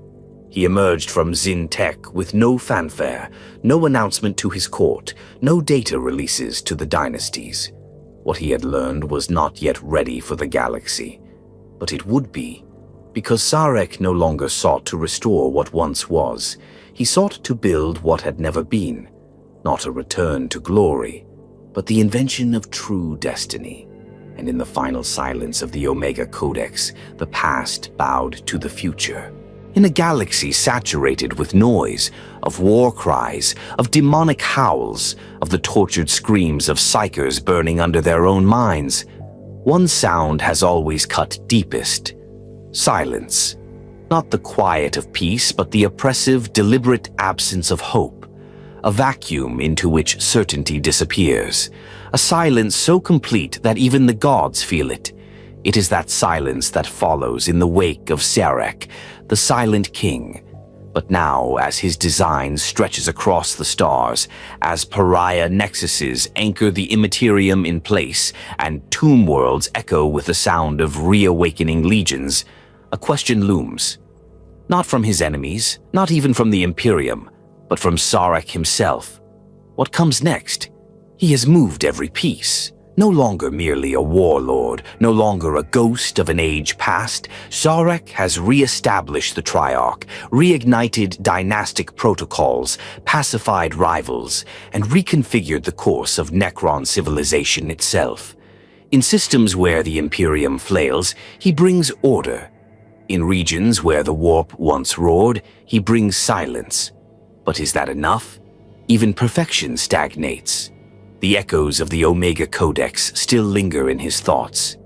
There, beneath Zintech, Szarekh confronted the darkest truth, that the Necron race had not merely survived the C'tan, they had been defined by them. Their immortality is static, their strength is terminal. The soul of the Necrontyr is long gone, or is it?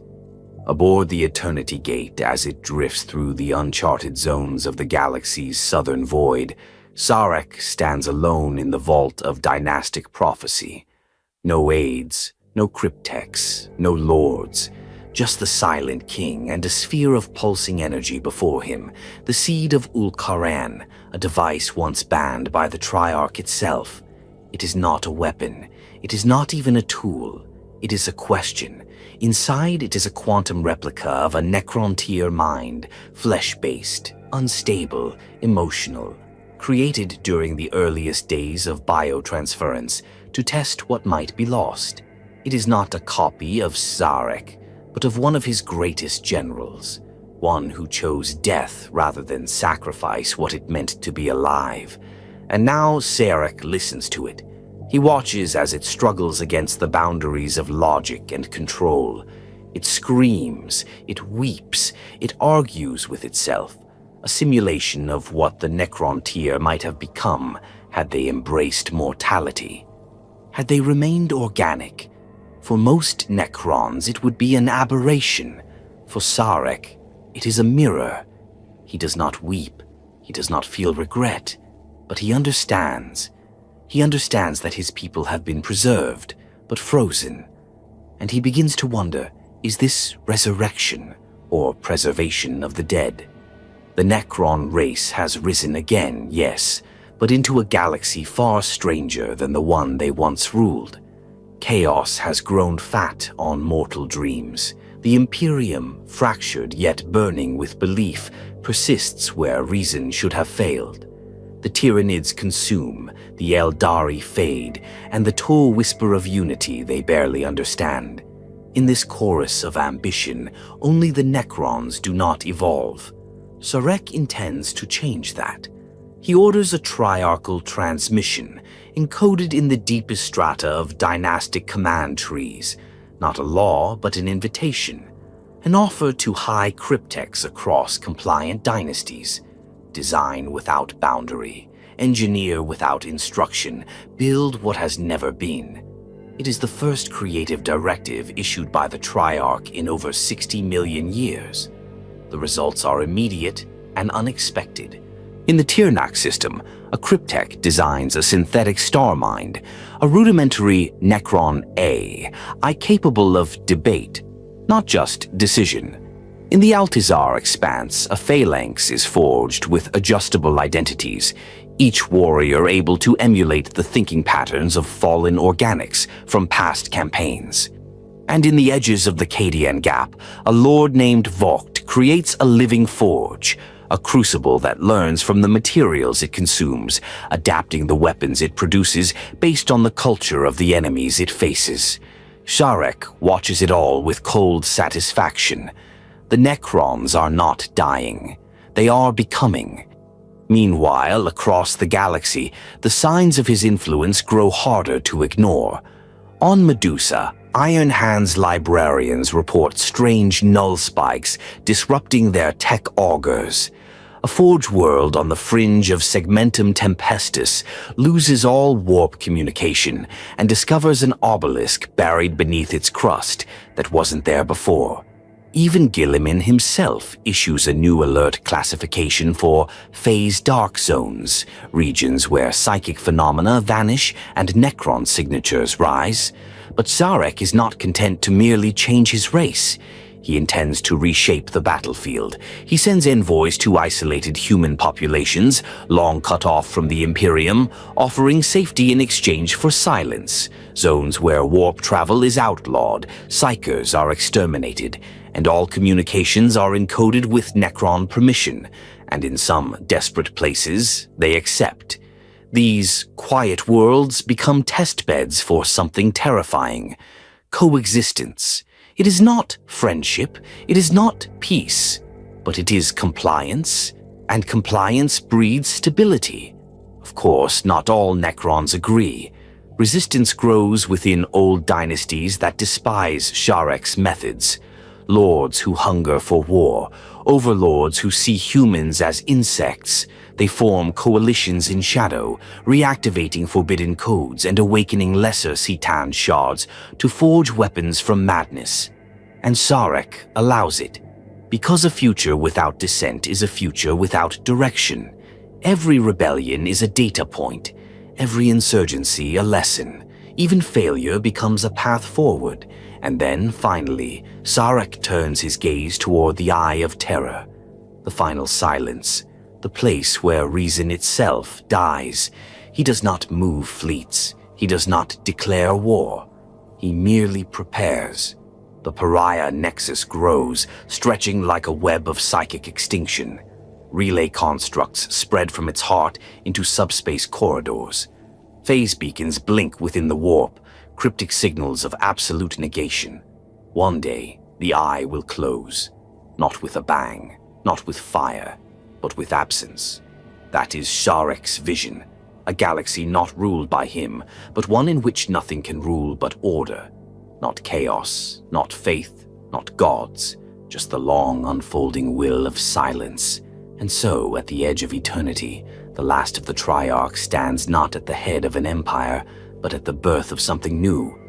The Necrons do not cheer, they do not sing, they do not dream, but they march.